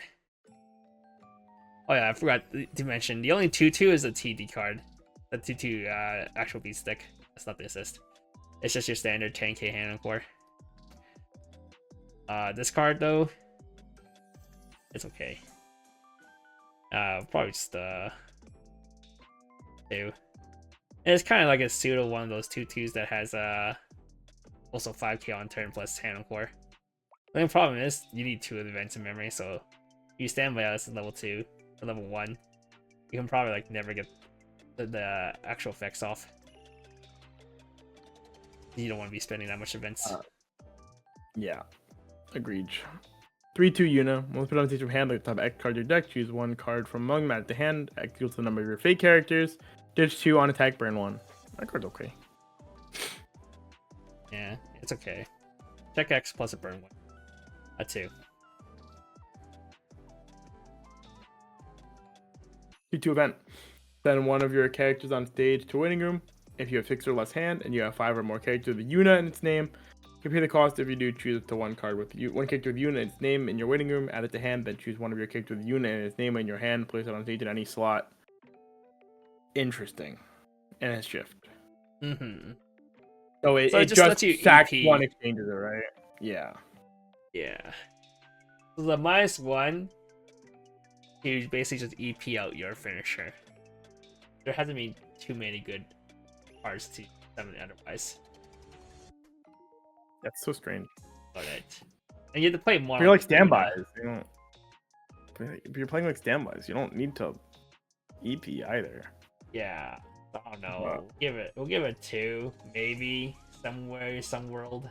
This, but I don't think it's necessary. And that's it for red. Voodoo. And for the final color. It doesn't even feel that big. I guess it is actually like about the same size though. 0/0 Asahi. When put on stage from hand, if you have 2 or more other fake characters this turn, this gets covered in power. What? And you may. Okay. And you may. There's your total power, and you may draw 1 if you do discard 1. Pay 1, put the top card in the clock when put on stage from hand. If you do search, it's a true Ricky. It's true Ricky, and then so search for level 1 or lower. She didn't have to fix for this. 3K? This clock's to the bottom of your clock. Oh, it's a good Ricky. No. It's top card to bottom of the clock. Oh, bad Ricky. Oh, not bad. Irrelevant difference actually. But sure. Pay 1, put the top card of your deck into the bottom of your clock, and then search for level 1 or lower. So it is a search Ricky, and then it's 4K. It's a 3K drop. I mean, it's pretty good. Is that the Assault Lily one? Basically, a little bit better actually, because I think that one was like ditch draw, the yellow one in Assault Lily 2. I don't remember. There are some cases where early game you can't get the draw ditch because you don't have the board condition for this. Who other fate? I think the Assault Lily one was literally the same. Like it was like board condition. Send oh no, that one is send a ditch 1. Okay, that one's just a ditch 1 on play draw drop, so they didn't get power. It's a 15, and that one's Surge Ricky. Okay, so yeah, this is the condition 3K. Yeah, sometimes 3K does matter. And then because you have an actual Ricky, you can do the slime. They go to slime play back when slime first released. Ricky for your event bonder, then you play that event bond to mask, and now you have 2 cards out of your deck, and then next turn you can use your mask, grab your combo. Now you have 3 cards out of your deck. Real fast. That's good, man. Yeah. Honestly, he good. Yeah. So it's a pretty strong card. We'll give it a 4. You know what she's doing. In late game, she's just 3K draw drop. Sometimes that matters. Yeah. Dude, it's my face when I clock myself to level 3. 0/0 Asahi. Discard a CX at the start of your Encore phase. If you have a CX in your CX area, pay the cost. If you do, look at the top 2 cards of your deck. Choose 1 card from among them, add it to hand, send the rest to waiting room. And then it is a tap self salvage pay 1 tap self 4-card salvage brainstorm. Yeah, it's one of the reasons why I am not playing. But I don't. Spriggan Kyoto, just because your brainstorm already has a. Okay, I guess this is fine in that it lets you defer the decision to sack the CX until your Encore phase. So it's like. You're not playing that game of like, will I, won't I find another CX if I discard this one? You can also just gamble to try to find the right CX with it. Or find an event. And sometimes if it's like you trigger the last CX in your deck and you're still like 3 clean in deck, you can't just use this to do.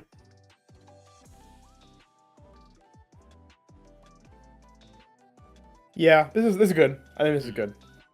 Obviously, you won't play this in the Asahi, the Yuna deck, the 8 standby deck, because the 8 standby deck has its 2/2 brainstorm. But I think in both the 8 bar decks and the 8 pants deck, you would play this kind of brainstorm, regardless. Yeah, Encore Step Mill does help. We'll give it a 4. Very strong brainstorm. Yeah, it's good. Not as strong as booking D side, but up there. Nothing will ever be. 3/2. If you have 2 or more matchmaking braids in memory, this gets -1 level in hand. Let's play it on stage from hand, or choose one of the following 2 effects and resolve it. Look at the top 3 cards of your deck, choose up to 1 card from among them, add it to hand, send it to waiting room, or discard 1 heal to stock. On attack, if you have 2 or more other fake characters, it gets 2K power, so it'll be an 11K. Oh, this is like the it's also Million Life 2 EP. I remember. Oh, it's like a lot of EPs actually. Yeah. There's like the one from Cinderella Girls, and yeah, it's all the modular check or heal ones. What if I told you? Good condition too, actually. What if I told you? This is the only EP healer in the set. I mean, we're at card 74, Kevin. I have to believe you. Like this isn't in yellow and you being like, damn, by the way, this is the only EP healer in the set. Have fun with that. This is like, yeah, okay, we're in blue. I get it. Yeah. Newsflash, if you haven't noticed already, there has not been another EP healer in the entire set. Well, no, we saw EP healers. We saw the Yai one. That's an EP healer. It's a healer that you can EP. And then Yuna has a 3-2 event, which also is an event that can killer be you can EP. Yeah. No diff. Hey, bro. Yeah. Unfortunately, this gets a 4. It's like an auto include every deck, dude. Yeah. Well, good luck with that one. With fucking trying to play. If you want to play waifu, good luck with that. But yeah, otherwise. Yeah. Is this the most expensive card in the set? Like, it definitely has to. It's like that or the Ricky. 3-2 Asahi. When spin on stage from hand, you put the bottom card of your clock into your waiting room. Okay. Why is it bottom? There's like no fucking alarms in this set. Like, why are they catering to alarms? Your events has alarms and shifts. We've seen both the one alarm alarms. Okay. And the Yai. Because we've seen one alarm and one shift so far for like these events. But okay, whatever you say, man. So memory, pay 1, ditch 1. If you have the pants comics in your climax hand, you have 3 or more matchmaking brain in memory. When there's attacked, you may pay the cost. If you do, resolve one of the following 2 effects. Well, resolve the following 2 effects in the order. If you do not pay cost, you may choose one of the following 2 effects and resolve it. Roll the top 2 cards of your opponent's deck. Choose up 2 cards from among them. Put them back on top of your opponent's deck in the order. Send the rest to waiting room, and then this turn this gets 1k power, and then burn 1. I appreciate this card is just better than Curran. Yeah, because you can do the plays where if you need to, you can side and then Volca, then burn 1 for the guaranteed burn 1. Yeah, those late game. Whereas your opponent is like 3-4, you can guarantee lethal of your triple. Well, actually, so Curran could do that. This card lets you not side if you don't want to, but you can still do the Mocha first and then the burn. Whereas Curran was, to do this, I have to concede an attack to stack the next one effectively. Also, another cool thing is, even if you have 6 stock, you have to see, ideally this is like pay 1 finishers, you on attacks, you want 7 stock. Yeah. Even if you have 6 stock, you can still get either the Mocha or burn 1 first. And then just get the payout the rest of them. Yeah, get the full. I think this card. I think I told you this when this is coming out. I do think this card is really good. It's obviously weaker than Curran, but Curran's like a fucking insane card. I think it's better than Curran individually, but it's worse because we don't have Doc Swap. We don't have the Burn 2 event. Well, okay, no. I think Curran being like completely inclusive of herself, right? Like Curran is always cheaper than this card. This card is. I understand you can cheat memory. But this card is still an extra 3 stock overhead on top of what you're doing. So you need to have given this is effectively a 10 stock finisher to triple, right? Effectively, you with leeway because there's the card that sends it to memory, and this is a mask, so it's not like it's a card you don't want to be playing because it's basically pseudo drop searches or Rickies, whatever you would have done otherwise. But it is 10 stock technically when you think about it.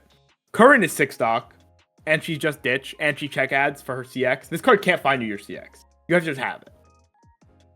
Have it. Like, Curran, I think Curran is broken in that Curran, it's like impossible for that deck to not have its climax. Right?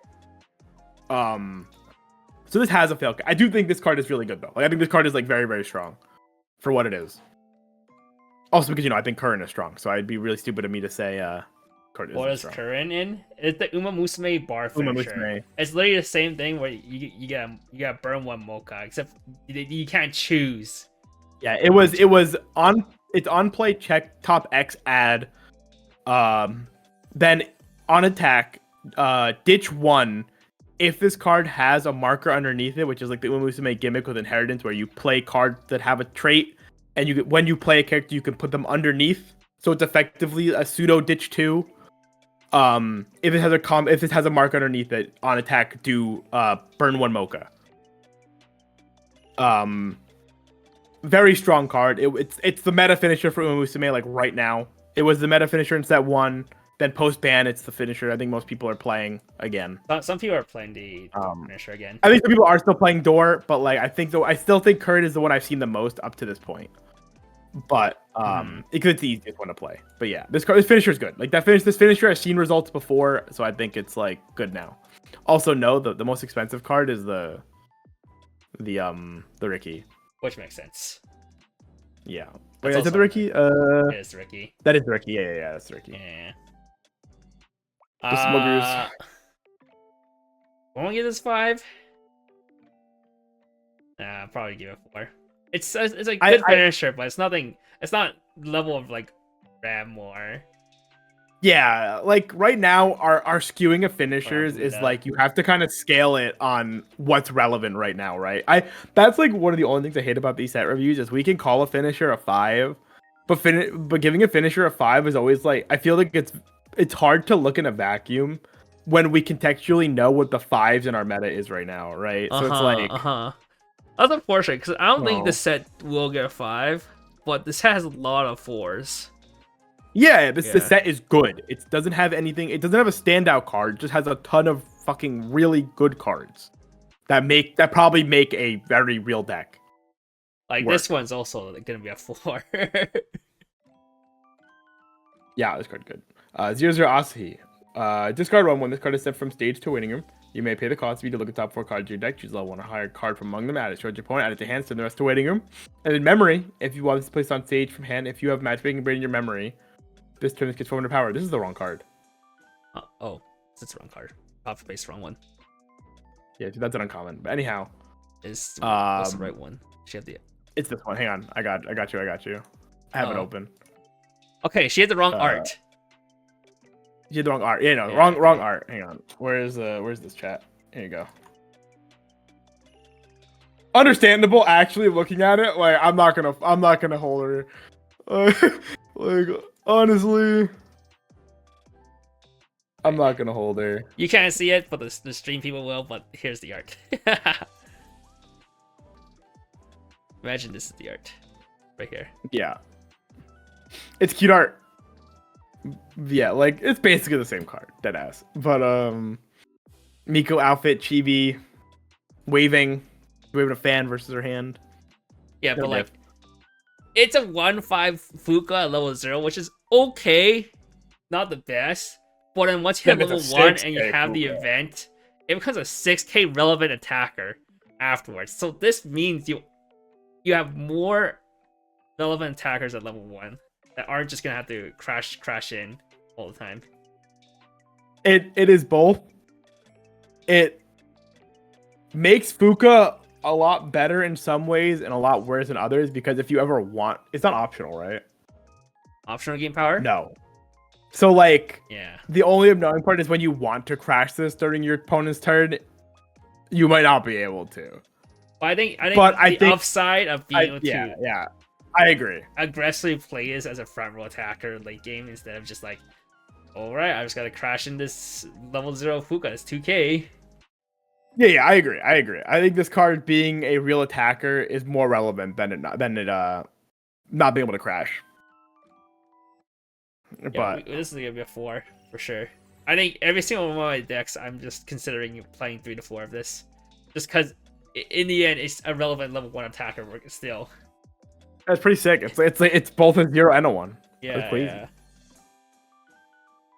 All right, good card. Back to slideshow mode. This is also a very good card.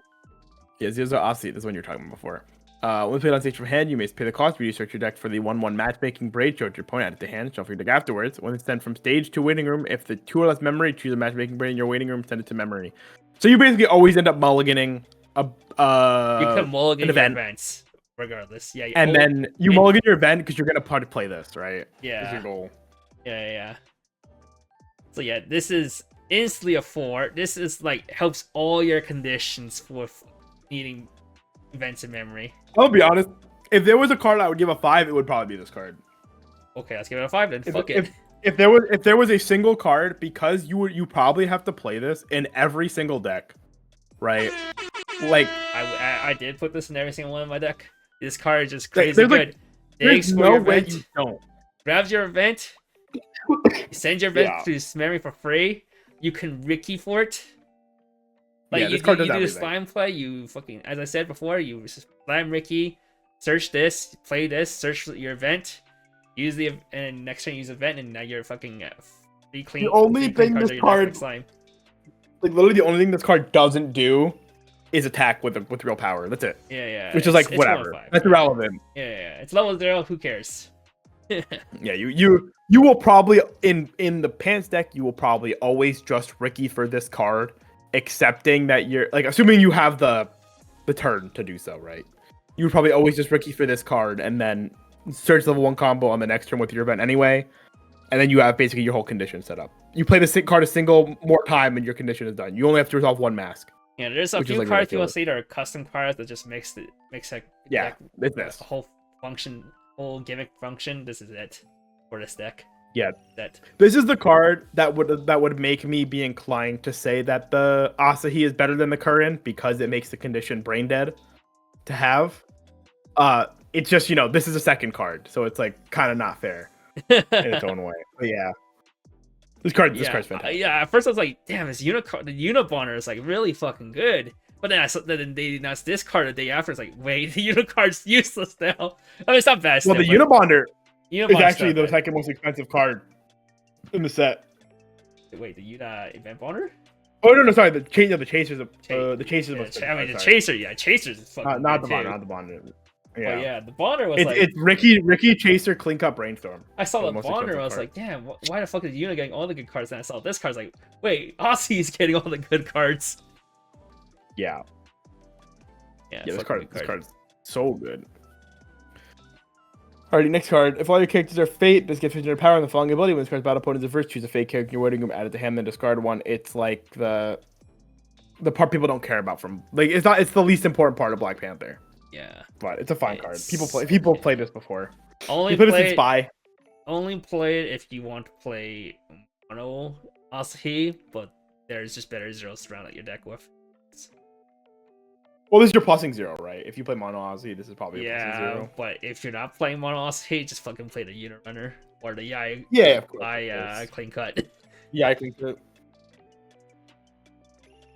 When 0 Asahi, memory. If you have the matchmaking braid in your memory, this takes 1500 power. The following ability: pay 1 when you trigger the pants. Put a card of your deck into stock. Then draw 1. If you drew 1, drop 1. This card's sick. This is my favorite climax support profile in the game. Yeah, this is similar to one Freeran and Miku has. This is the one. Oh, the biggest difference is that it doesn't have to attack to give the effect. Oh, it does. Wait, that's so Freeman and Miku has to attack to give the effect to the entire board. This can just sit this in the back row, and just become that effect. Wait, this card is so sick. What the fuck? I mean, downside is you have to have the matchmaking braid event in your memory, but the upside is you have the fucking 0/0 that gets the condition for free. Wait, Miku doesn't need attack. Oh, she does need a marker though. Wait, Miku doesn't need. Wait, Miku. Yeah, I remember that now. Miku need a marker. That's correct. Okay. That's also fake. So this is comparable to Miku, but So you can just have this plus your Brainstorm and back row, and now you don't have to worry about ever being climax flooded because you have 2 cards that just fucking kick-sell your climaxes deck. Yep. Yeah, give us a 4 as well. Good card for 8 pants. Not so good in other decks, but 8 pants looking quite good right now. Yeah. I mean, 8 pants does look good, but once you're Asahi during your turn, if you have 3 or more other fake characters, get 1200 power and then Twin Drive. It's fine. That's what's not as cool. I mean, give it a 2. It's good for paying out extra pants, I guess, when you trigger them. But you have the pants support, so as long as you just don't blind them forehead. Yeah, just don't blind them like bars. 2/1 Asahi. 2k assist to level 3 or higher. Rest this if you have 2 or more matchmaking braid in your memory. Choose one of your characters. It gets 1k power, and when this card's battle opponent is reversed, you may send it to the bottom of their deck. Oh, it's like the Chino 2-1. Yeah, it's like a fine one of the 2K. I like this profile a lot, actually. This profile feels really good to play with. I guess it's a little awkward if you play the deck you're playing, which we'll get to that card in a minute, but Fine. Yeah, here it is. Yeah, 3/2 Asahi. If 2 or less CX early play. On play, you may search your deck for up to 1 fake character, show it to your opponent, add it to hand. And a climax combo, when the pants is placed in the climax area, if this is in your front row, if you have 4 more other fake characters, choose up to 2 fake characters in your waiting room, add up to 2 of them to your hand, send the rest to stock. It's Kanata. Yep. You don't heal though, but you get a plus. It's Kanata, but then you get that immediate plus. You just need, if you're level 1 combo, you're playing the level 1 Asahi. You only need to search out one of this, and if you're ever in a position where this condition can't come online, you can double or triple. I mean, like, realistically, this card is probably closer to like the Risu in the effect, right? Because it's like, what's Risu? The way salvage one, stock one. Because in reality, I feel like that's what this is going to do more often than not, right? You're going to put these down, it searches a copy, play another one down, search whatever else you want, and then the combos aren't actually going because you're plussing. Because like Kanata is technically a -2 to put the card down. Yeah. And all that stuff, right? Stock. This card is hand neutral. Yeah. Of course. But this is hand. Yeah, and hand positive. Well, it just replaces itself, right? Well, before you combo, like just playing her down, she's hand neutral as a card. Like your hand, if you're at 7 hand, you play down 2 of this, you're at 7 hand. You're still at 7 hand, which is so then all of a sudden you're like, because you're not losing. Sure. You're attacking. But like, so when you combo, you don't actually need 2 salvage cards. Yeah, most of the time you will just be stalking. Yeah, like you're just gonna make them free EPs. And then but that's fine. But the free EP that +1. Yeah, sure. You search the card you want. It search the copies of itself. It means if you have 6 stock, you can just slam the biggest thing is if it does live, now you're going turbo. Yeah. I mean it's a pretty strong card if it resolves. It just doesn't heal, but that's fine. I think you're actually in this situation. You're actually happy that it doesn't heal because you're not trying because its EP condition is not good enough to be a healer. Yeah. You're trying to just get the immediate. It's immediately more value, but loopability in long-term game is not as value. I like this card. Yeah, I like it. I give it at least a 3. It's worth testing out. I don't know if it's better just not play this, just play level 1 to level 3, or if it's worth trying to fit this in and play 1, 2, 3. Yeah, I'm biased because I like early play combos, so like I want to like this, but yeah. Like it's very real that you don't play it, unfortunately. We'll see. We'll do some testing. That's why the 3-star exists. But it doesn't have the same EP conditions. True, if you just need 2 events in memory and you can EP this, that'd be so this insane. instantly gets higher. Because you're not randomly in cases where you can't resolve it. This is your Asahi. Once put on stage from hand, you may choose 1 card in your clock, add it to hand, choose 1 card in your hand, add it, put it to clock. Big fan. And then it is a submarine on play. Choose one of your opponents. Oh, it's Sora. Choose one of your if your opponent has 1 or less cards in the front row. Choose a cost 0 or lower in the front row, send it to waiting room. It's Sora. That card's good though. That card sees play in Hololive and stuff. I love this card. I think it's mainly seen more play in Hololive just because it was a good green splash. It was green splash, but it's also I think it helps Hololive going second, which is like an actual kind of an issue. But because the Kanata Marin decks that are seeing play are playing like high counts of that card. But card good. Yeah, card's good. We'll give it a 4. Having a way to access your clock is a... But it's always like you don't need too many. Right now, this card. Here's your Asahi. At the start of your climax phase, you choose one of your fake characters, turn against 1k power. Climax combo. Send the pants climax in your climax area to the waiting room. At the start of your encore phase, if you have another fake character, you may pay the cost. If you do, search your deck for a fake character, show it to your opponent, add it to hand, shuffle your deck afterwards. Oh, it's like Ozkey, but worse. Good. Yeah. I'm good. That's all I can say. You don't have... I love fauna combos. Yeah. You can't resolve more than 1. It feels bad. And Unless you more than one, it's good. The only one that's broken is Ozkey to standby. Oh yeah, because Ozkey playing the CX. Yeah, and it bounces. But when this penalty from hand reveal top card of your deck, if this card is a fake character or matchmaking braid, choose one of your characters. This one gets 2k power. And then as act, ditch one, send this to waiting room. Choose a fake character you're waiting, add it to hand. Helmet's good. Give it a 2. Dude, we just saw this I saw this in Ubisoft. That's crazy. Oh my god. Shit, I don't even remember that. Dude, I just translated. You just translated it today. Translated it today. You know what else I translated? Like fucking 50 other cards. I don't feel bad for you. You did it to yourself. I want 1-0 Ozzy. Sorry, abandoned the fucking Blau. So nice. Yeah, fuck the Black community. Okay. All of your other 1-0 Ozzy CXC gain the following ability. When this attacks, look at the top card of your deck, put them on top of your deck or into the waiting room. This turn gets 1k power. Ditch one when spit on stage from hand. You may pay the cost for you. Choose one level X or lower fake character in your waiting room. Add it to hand. X equal to the number of the 1-0 TD Ozzy in your waiting room. You play this card, surely. Yes, I do play.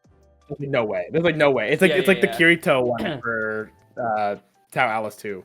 This is like your target usually chooses off the 1-0 Ozzy combo. You like if you do double, you like usually like choose this card and then choose the 3/2 EP, so that you have the option, or if you do hit level 3, level 2, and you can EP, you can just EP. If you don't hit level 2, well, this just gets you two attackers at level 1. How the fuck are you EPing if you hit level 2? Are you assuming you refreshed off this combo that doesn't mill anything? Hell yeah, bro! So, you have so many free rules from your deck. Yeah, you play for Puka. Surely. True. Card's good though. Yeah, card's good. I like the card. We'll give it a solid 4. Almost a 4. You give this a 4. Make sure combo hits it. I'm feeling the Ozzy bias leak out. What can I say? It's good cards. Good cards are good. Who won Ozzy? Discard when this penalty from hand. You pay the cost for you to look at the top 4 cards of your deck. Choose one fake character among them. Show it to your opponent. Add it to hand. So the rest to waiting room. Send this to waiting room. Look at your choose one of your opponent's character to hand. This is a good card. Yeah, this is also a good card. We give it a 2 though. It's just a tech card.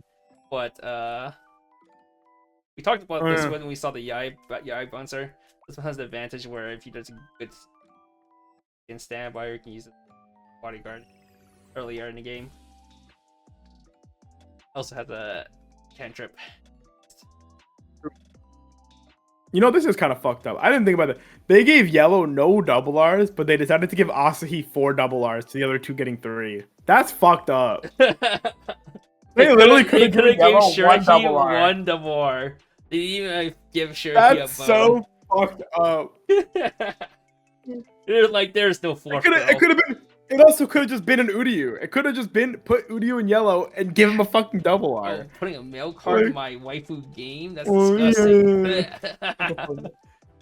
3/2 Asti. With the pronunciation from hand, this gets X power. X equals the number of your other fake characters times 500. So it can attack at 12. Of your number of yours, 5. It counts itself. Pay 2, ditch 1, send one of your other characters on stage to waiting room. It's like to once per turn.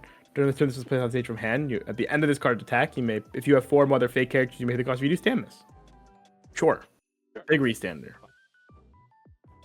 Give it a 2. It might actually be your off finisher choice. Yeah, probably. I haven't seen another good one. Yeah, there hasn't been a good one. The other one's a check X, burn 1, and a pay 3, ditch 2, burn 4. Burn 2 or 4. So yeah, it's probably the best. During your turn, if you have another character with Aussie in its name, it gets 3k power. I like how they all just got their one random friend getting a card. This gets 3k power. When this attacks, choose one of your other characters with Aussie in its name. Until the end of your opponent's next turn, it gets 1500 power. Well, can make your 1-0 Aussie combo 7/5. I'm still good though. It's not worth it. Yeah. Yeah. Yeah. Give it a 1. I already mentioned. Just pure power is not enough. You should treat his best friend. That's kind of sick though. This is Asahi. During your opponent's turn, if you have a matchmaking brain in your memory, all of your other characters get 1k power. Memory restless. If you have a matchmaking brain in your memory, choose one of your characters until the end of your opponent's next turn, gets 1k power. Now this can make your Aussies big. Okay. But I'm still good. Yeah. I guess having 7k on defense on 3 lanes. No, never mind. If we were talking about fucking 2019, yeah, that'd be fucking good. We're talking about 2020. 2025 where every fucking card hits 8k offensive. This is Yeah, not yeah. good. That's so Give us a true. 1. Unfortunately, the power creep. Your Asahi, when put on stage from hand, it is turn this gets X power, X until the number of your fake characters times 500 power. Well, count itself for this. And it's CX swap. Big CX swap. Yeah, but yeah, the Yuna CX swap exists, so this is not needed. Yeah. Unless you're playing waifu. Go to 1 though. But it's Asahi with shades. It's cool. It is a cool Asahi card. Only played in waifu. It's wicked. Wicked Asahi. When this is played, when you use cards back up to the top card of your deck, 1/1 Asahi. If leave a bunch for fate or the event. Can grab the event off of this, and won't whip an event mainly. Let's leave punch. Give it a 2. It's sometimes you might play it. No, HOH legally has to play it. 1/1 Asahi when spit on stage from hand. If you have 4 more other fake characters, choose 1 fake character you're waiting room, send it to stock. Adachi. They'll costless Adachi. Costless Adachi, it's fine. It's 2. If you're not playing green this year, Adachi choice. Yeah. 1/1 is that 1/1 Asahi memory. If you have a matchmaking brain in your memory that gives 500 power and hand on core.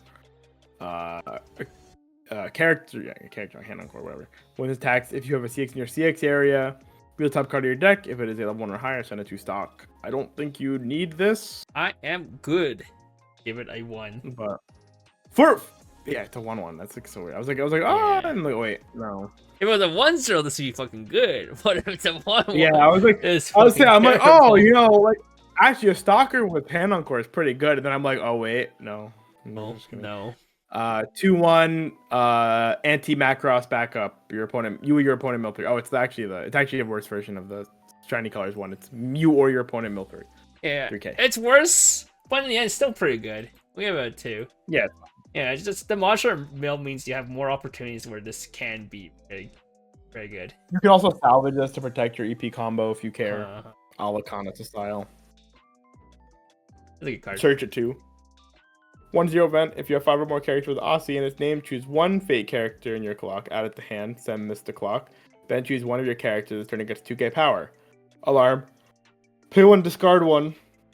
If it's on the top of your clock at the start of your encore phase, you pay the cost. If you do, choose 1 CX in your CX area. Send it to waiting room. Then shuffle all cards in your waiting back into your deck. Okay, so it's a free fresh. It's a free clock swap with 2k pump. Only playing Asahi waifu. And it can be Oh, this card's interesting. Okay. Start your encore step. So at the start of encore step, you get to put your CX back and then free fresh. That's kind of nice, actually. I just think the problem is the first effect does nothing. If it was like a cigarettes or something, or even just like a top check at a level X or lower, then this kind of. I think it's a clock swap. It's like fine. Yeah, but I'd rather play as the character clock swap instead of clogging my deck with events. Wait, no, isn't this card's like it's like almost effectively like a +1, right? Or it's like not +1. It's a hand neutral. It's hand neutral, yeah. That's like, I don't know. This seems pretty all right. Like honestly, I think this the other downside is you need 5 Aussie characters on board, so you can't be using this to grab an Aussie character for your current turn unless you're gonna play over. Yeah, right. Asahi is not the helmet. That is fair. But I think, like, in general, like, just grabbing an Asahi for your next turn and then free freshing is, like, fine, right? This is, like, clear. I think this card is, like, clearly made to set up the 3/2 EP. Yeah. Right? It's like, okay, I do my Asahi combo. I get to pick up an Asahi out of my clock. Ideally, maybe, like, I clocked my 3/2 going into the turn, pick it up, put this there, do my combos, pick up my cards, free fresh. I honestly think the biggest downside would be it's you're spending extra stock to free fresh, and then your combo needs stock.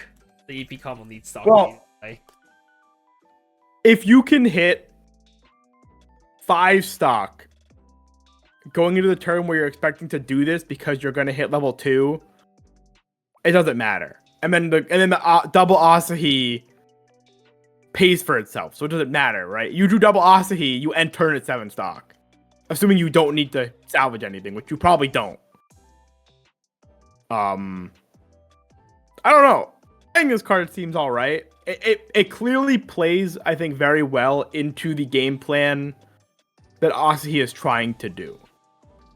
It's better. It's far better than the other two by like a bajillion. Because this card's actually cohesive to the plan of Asahi. Right. I don't know. I think this card's pretty alright. Yeah, I don't know. I just can't find slots to... Yeah, that's probably the harder part, but I think as an event, this is like pretty good. Yeah. If you draw into it, it's not bad, but when you consider it's an event you can't tutor for, outside of getting for it. You can't play this in the Yai. Play my submarine, pick it up at a clock, use the effect. And at that point, you could actually just like put it back down, to be honest. Yeah, just grab it from clock, put it back in clock. Do the Eurocamp style. It's fine. We'll give it 2. Did you lie? You said it was a defensive counter. Where the fuck is the defensive counter? Here. Oh, found it. Oh, it has no color. Oh, it's him. It's the boy. It's the boy. Counter brainstorm. Oh, it's Compass. Jesus fucking Christ. This cannot be played without. This can be played without meeting color requirement. 3/2 counter. Flip over the top 4 cards of your deck. Send them to winning him. If there's a CX among them, choose one of your opponent's characters. Gets -4 soul. Why? Wait. Whoa. Why? Why not? Why is this card worse than Compass? Because Compass is broken. This card's a 3/2. Sometimes it just helps you live. Wait, but like, okay, like, I get Compass top decks itself, right? Huh. But Compass is a 1/1. Well, if you whiff, it's actually pretty good, or not bad if you whiff. No. So my thing is, right. So base Compass is a 1/1 event. It gets nerfed in Gochi to a 2/1 event. This is a level 3, is a stock higher. Mills 1 more card. And doesn't get to be anti-damage, and it is actively still worse. What? You can play what should be back. Streamlabs says we're reconnected. We're reconnected. No, stream is off, man. It's off. It's offline off. Offline off. Unstable. Oh, there we go. Okay, we're good. We're good. Back. Unstable. Poor network connection detected. Kevin. Hello, we're back. Hello. This is 0 viewers though, but anybody here? Chat. Oh, 15. There we go. They're here. All right. Hello. We're back. Kevin's internet like killed itself for a second. Yeah, going back to this, it's 1 level higher, 1 stock higher, does an anti-damage. Wow, this event is just the name of the show. That's crazy. But yeah, I think this card is good. I just don't understand. It's sad that why it's so much worse.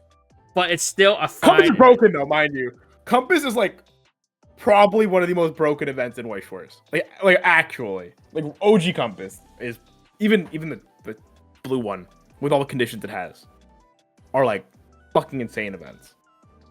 So I get it, but like this could just be anti-damage. You're still gonna play it in Yuna. I don't know if you play it in the other ones. What's your opinion about Sayaka's wishes? What about Sayaka Wish gets printed now? I mean, I think Sayaka Wishes was good. I think it's a really antiquated card. I think there's decks that could still play Sayaka's Wish. 2/1 Sayaka characters, grab a card from clock to hand. Yeah, I do think Sayaka's Wish is a deck that could be played in a set that supports it. Like if Amagami gave that card to Yuna, we'd be talking. Yeah, because you can sack the fucking the curl bomb and just get all your flushes. Well, even okay, ignoring that is sick actually. But it could even say that card could even say if your full board is Yuna's, right? Like Saka Yuna doesn't really matter. Like a deck like Yuna, I think just inherently benefits off that card more. Maybe even Asahi could because it's playing Kanata in the Kanata thing. But I like that Yuna has the option because Yuna has the event Rize thingy that makes that kind of card more appealing. I just think Sayaka's Wish is at a point where it's not a card that a deck is just gonna play because it's good and because you can like survive forever. You're gonna play it because it fits into your game plan. Being able to play it. But I don't know. Sayaka's Wish was never as good as Compass though. Compass is fucking disgusting. Yeah, even though this is worse than regular Compass, it's still good card. It's better than like a 2/3 -3 so event, if you think about it. Yeah. I think this card is insane. But let's be real though, you're never playing this in Asahi, you're never playing this in Yai, you're playing this in probably only Yuna. Yeah, I played in Asahi. Do you? Like what, like one of it? Two of it? Two. Oh. I guess it's okay. I don't know. And Yai's not too bad because Yai can grab any events. Well, my problem is like combo. Well, Yai's combo sucks. Well, I mean, number one. Combo. Yeah, but Yai's level 3 combo sucks. Like, I'm looking at this from the practicality standpoint of this is a 3-2 event. When will I get to resolve this at level 3? I think Yuna is like one of the only top ends that will let me resolve this at level 3. Right? Because like Asahi probably doesn't have the stock for that, realistically, because you've comboed and then you probably do not have. You might have 2 stock at the end of your combo turn. There's lines where you can and 2 stock. Maybe. Yeah. I'm sure there are, right? I'm sure there will be turns where you can because you can just like opt to just burn one or just mocha and then get there. But if you're trying to win the game, my gut is if you're trying to win the game, probably not. Well, this is like because Asahi heals. It's like you can do a play where you heal down, you just 3-0 and then get the cheap burns, and then just hold 2 stock and 2 an event, and then maybe live a second turn. I don't hate it in Yai, but I do think Yuna capitalized on this card the most, like inherently. Yeah, of course. As a combo, and then Yai, this card's not bad in Asahi. I said Yai. Yai, this card's just unplayable. Like you will just never play this card in Yai. That deck is really bad. Oh, you do the export, and you don't use stock. You don't use the stock for your finisher. So sometimes maybe you have the hand. Okay, if you go play bar pants, and then you can play. You can be, I'm playing it in Yai. But Yai top end will never play this card. Why not? I have no fucking stock. Huh? You have no deck. Yai top end does. Was she free? Wasn't she? She's just a costed? No, she's just a shoe. H2? And she can shift and play. Okay. No, she not cantrip. Draw 2, ditch 1 and play. Ugh. I guess you'll have it. Yeah, if you have the extra hand, the one extra hand, you can. Look, if you're playing Yai, your game's fucking over from deck select. I'm sorry. But I'm saying you can play this in all three. Sure. Every deck can play it. Yeah. All right, fine. All 3 can play it. I think the only one that plays it really well is Yuna. Of course. But the other 2 can play. Also, he's probably like the hardest to play. Just because your finisher does pay 1. Yeah. Your finisher pays 1 and you have to like actually think about it. That being said, there's your room potentially for the 1-0 event. I'm just saying. If you said you couldn't find room, there's your room, man. Pick up my 2-3-2 could win games event and then play my two of my 1-0 could actually let me play my level 2 combo event. Yeah. Okay. Yeah. That is what I'm saying to you. Yes. But yeah. What do you think of this card, Ken? What are you rating it? Oh, I give it 4. Last card of the set. I still give it 4. It's a okay, damn good card. Zero star on the screen. So. Huh? Yeah, this card's good. This card is still good. I mean, it's still a damn good card. It's better to have a defensive counter than not have a set with a defensive counter. Yeah. The only way this card sucks is if you mill more than 1 CX. Which can't happen because you're milling 4. Yeah, which can most certainly happen. You just mill 3. You top 3 cards CX and you're just like, you motherfucker. But usually you don't use it it's until so like the bad. last attack where it doesn't matter. Well, no. Or you use it for the big attacks that No. can kill you. Like, because so that doesn't track with compasses like it does other neg souls and monies, because the logic is your deck state doesn't change with neg souls and monies, right? Like if you were gonna die on the second swing, you're gonna die on the third swing whether you moneyed or neg sold. But because this card actively moves your deck, you can use it on prior attacks and have it actually like impact the later attacks. So doesn't quite track. Yeah. Because if you go for it clean, you have now potentially compressed yourself more into the later attacks. And if it hits one, that's fine. You're still now in a deck state that is different than if it was just a raw neg soul. So it doesn't track, but usually it would. That's why compass is broken. Like, go figure. Yeah, all right. Yai, Yuna, Asahi, Shirai. Wow, it even has Shirai on it. Oh my god. That's crazy. Shirahi. Shirai.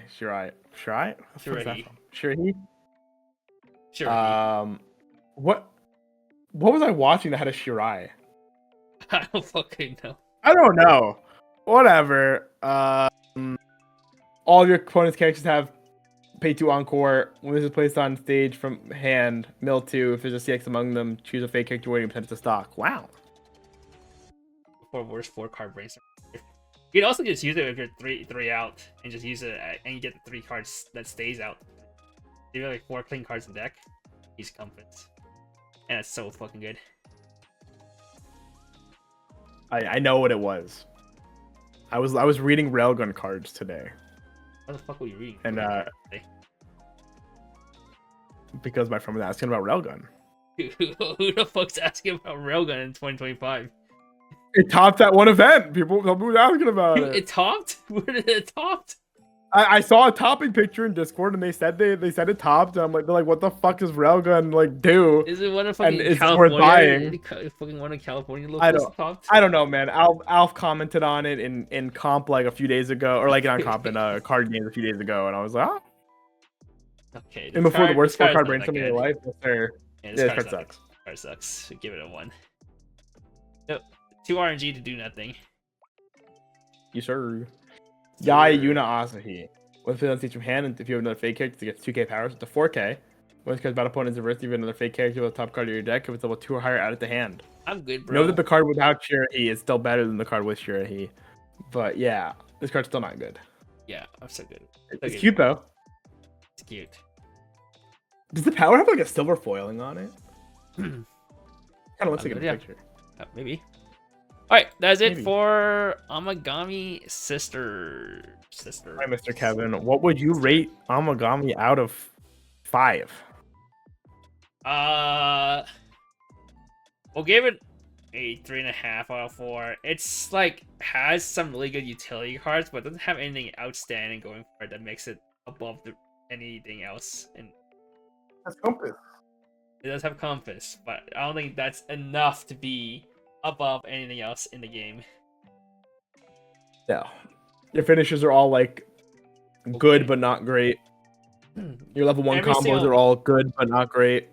A standby has a problem where you don't have any crazy like standby targets late game besides just finisher and maybe like grip bomb, but it's off color. But then you don't have.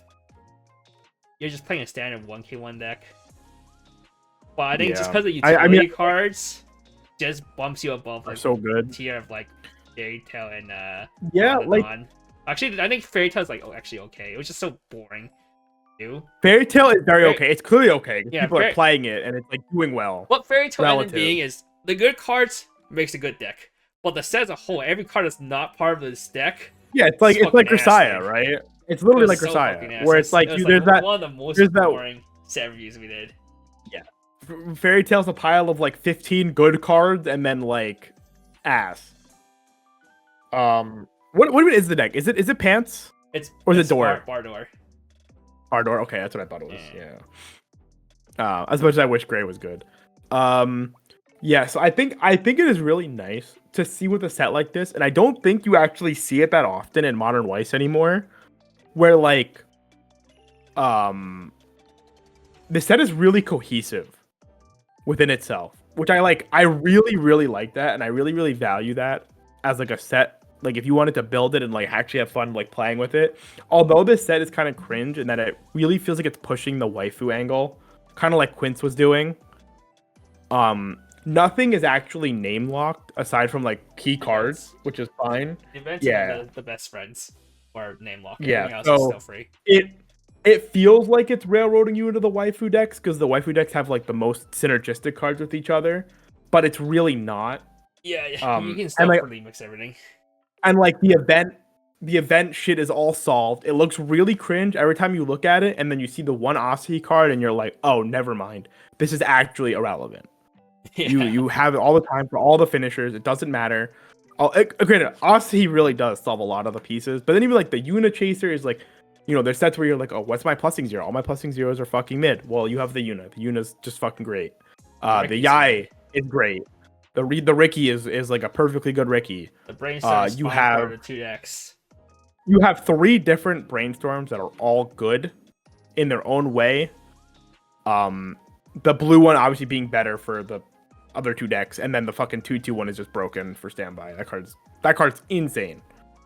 I think the standby deck is actually like probably really good from like 0 to 2. It's just you're really boring at level 3. Like you don't really have like a standout level 3. But as a 0 to 2 standby, it seems very good, like very big powers. And the bar is the only one that's really bad. I really, really don't like the bar. I think the bar level 1 is like a fine combo, and it's probably better with the Pants level 3. But I really, really don't like the level 3. I don't like the Toru combo thing, like the name a number burn. I think the name a number burn shit is like ass. Will you guys be doing Rice Rose? We are actually planning on it. Somebody else asked us, and we might as well, especially right now we have a drought of like 5 weeks till the next set. Yeah, Gakumass is a long ways away. Gakumass is not until end of May, and we're still mid-April. So there's gonna be I care about Rose because I bought Yuzu Soft. So Kevin is translating Rose, so like he has at least some investment into it. Yeah, we'll probably do next week Rose, the week after Rose, and then just maybe a Worlds recap. Oh, true, Worlds recap will be right after that, yeah. And then we'll have like a 2-week break until I do plan to make the community tier list right after the product stream, in case there's ever some scary ban list that drops, but I don't think so. What can they do? They could pull a 7 Deadly Sins and like fucking neuter Bunny Girl. Okay, but 7 Deadly Sins was still at least like a month after Worlds. This is literally during Worlds, during the only event. Wait, didn't it get banned? Did it really get? I thought it got banned like during Worlds. No, it got banned right after. That's like the after 2 BSFs after. Oh, you're right. Yeah, after SDS had 3 tournaments, they got 2 top wars in Worlds, and then they topped each BSF, and then Bushiroad put the ban hammer. I can't wait for all the fucking American people and European people to be like, X bar Nikkei, fucking double S tier, insane deck. I'm just sit there and so I'm gonna wait for Worlds, and I'll do a community tier list.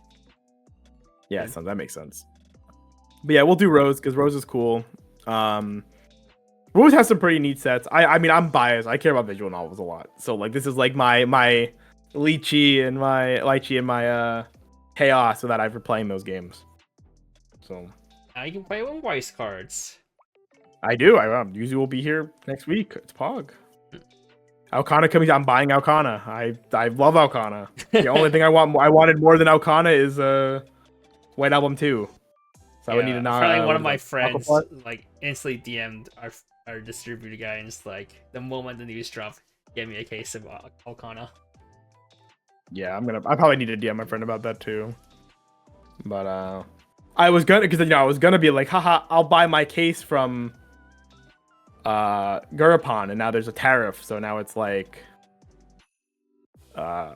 Still fucked it regardless, no? Wait, wouldn't you buy playset? Oh no, Gurapon doesn't sell playset. Okay. And Alcana will be after the 90 days break. Then do they pause? Yeah, by far. So yeah, we'll see how that goes. I messaged my friend about it, and I was just like, yeah, let me know if they even do it, because like the distributor might not do Rose anymore, because if it's not profitable enough, why is he gonna deal with the tariff and shit on it, right? Yeah. But unfortunately for us, we can no longer use our. My friend had a 2 distributor, one from Japan, one from America. We're basically not gonna be able to use a different one, which really affects us getting Shalvers cases, not too much Weiss cases. Honestly, it's like not even really like an underdeclared, to be honest, because after conversion, so I think my friend bought DHL tariffs you if the thing is above $600 USD. I think my local paid for gushing like $650 after conversion. Granted, the yen, the USD is going down a little bit, the yen, so the conversion's a little bit worse. But it's probably not even that much of an underdeclare to like try to dodge the tariff. I'll consider it. I'll figure it out. I got time. But yeah, that's all for today, right? So we will see you guys next week. We'll do Yuzu. It's probably gonna be yeah. I care about Yuzu more than I care about. It'll be 87.5, and then Mahako can be 87.69. Okay, I'm down. Okay. And then we'll probably have to do a ghetto though, because we're not gonna have slides for that. But we'll figure it out. I do have a nice website worked on. Okay. Well, we'll just use my spreadsheet. See what happens. Yeah, we can. I know your spreadsheet is actually the format. I spent more. It's not terrible. Yeah. It was definitely like when I looked at it, I was like, oh, this is nice. Not that I could use it on Firefox, because Firefox is still broken with Google Sheets for whatever reason. Google Sheets broken, which is really frustrating. Yeah, didn't I show you last time that it when I use Google Sheets, it just load the whole thing. It gives me the one bar, like one small bar, where I can see like most of a card. Okay, so you can't use a website, but you probably use. Yeah, I can open the sheet. I can open the sheet. Yeah, I just opened so it. And I do like this. This is fine. Yeah, what's up with that? I have no idea. Firefox broke something in an update at some point, and they have not fixed it. Yeah, this is perfectly fine doing like this. Because my spreadsheet compared to YC time is I made it. Yeah. You made it with all the things. Mm-hmm. Well, I think you guys get to see the foils, which is not something we usually show you ever. Although we might have, I don't know. Kevin might need to release some of these. I don't know if I can put this on YouTube. Well, you just curate the bad ones out. Yeah. And then move on. But yeah, maybe not on YouTube. Maybe it might be a Twitch only thing. Who knows? We'll figure it out. Or it might be maybe we just don't care and we say that we're small enough that it doesn't fucking matter. Or they just don't monetize it. And it's like whatever. Or we unlisted. But, yeah, unlisted and you can put it on your site or whatever. Whatever, we'll figure it out. DSR's kind of sus. Yes, they most certainly are. Yuzu, perfectly fine, except for like 2 or 3 cards, to be honest. This one is kind of bad, though. Alright. I guess we'll end it. Alrighty, friends. I need to keep filling out the spreadsheet for the rest of the night. Yeah, you have fun with that. I'm not envious. Alrighty, good night. Bye-bye, friends.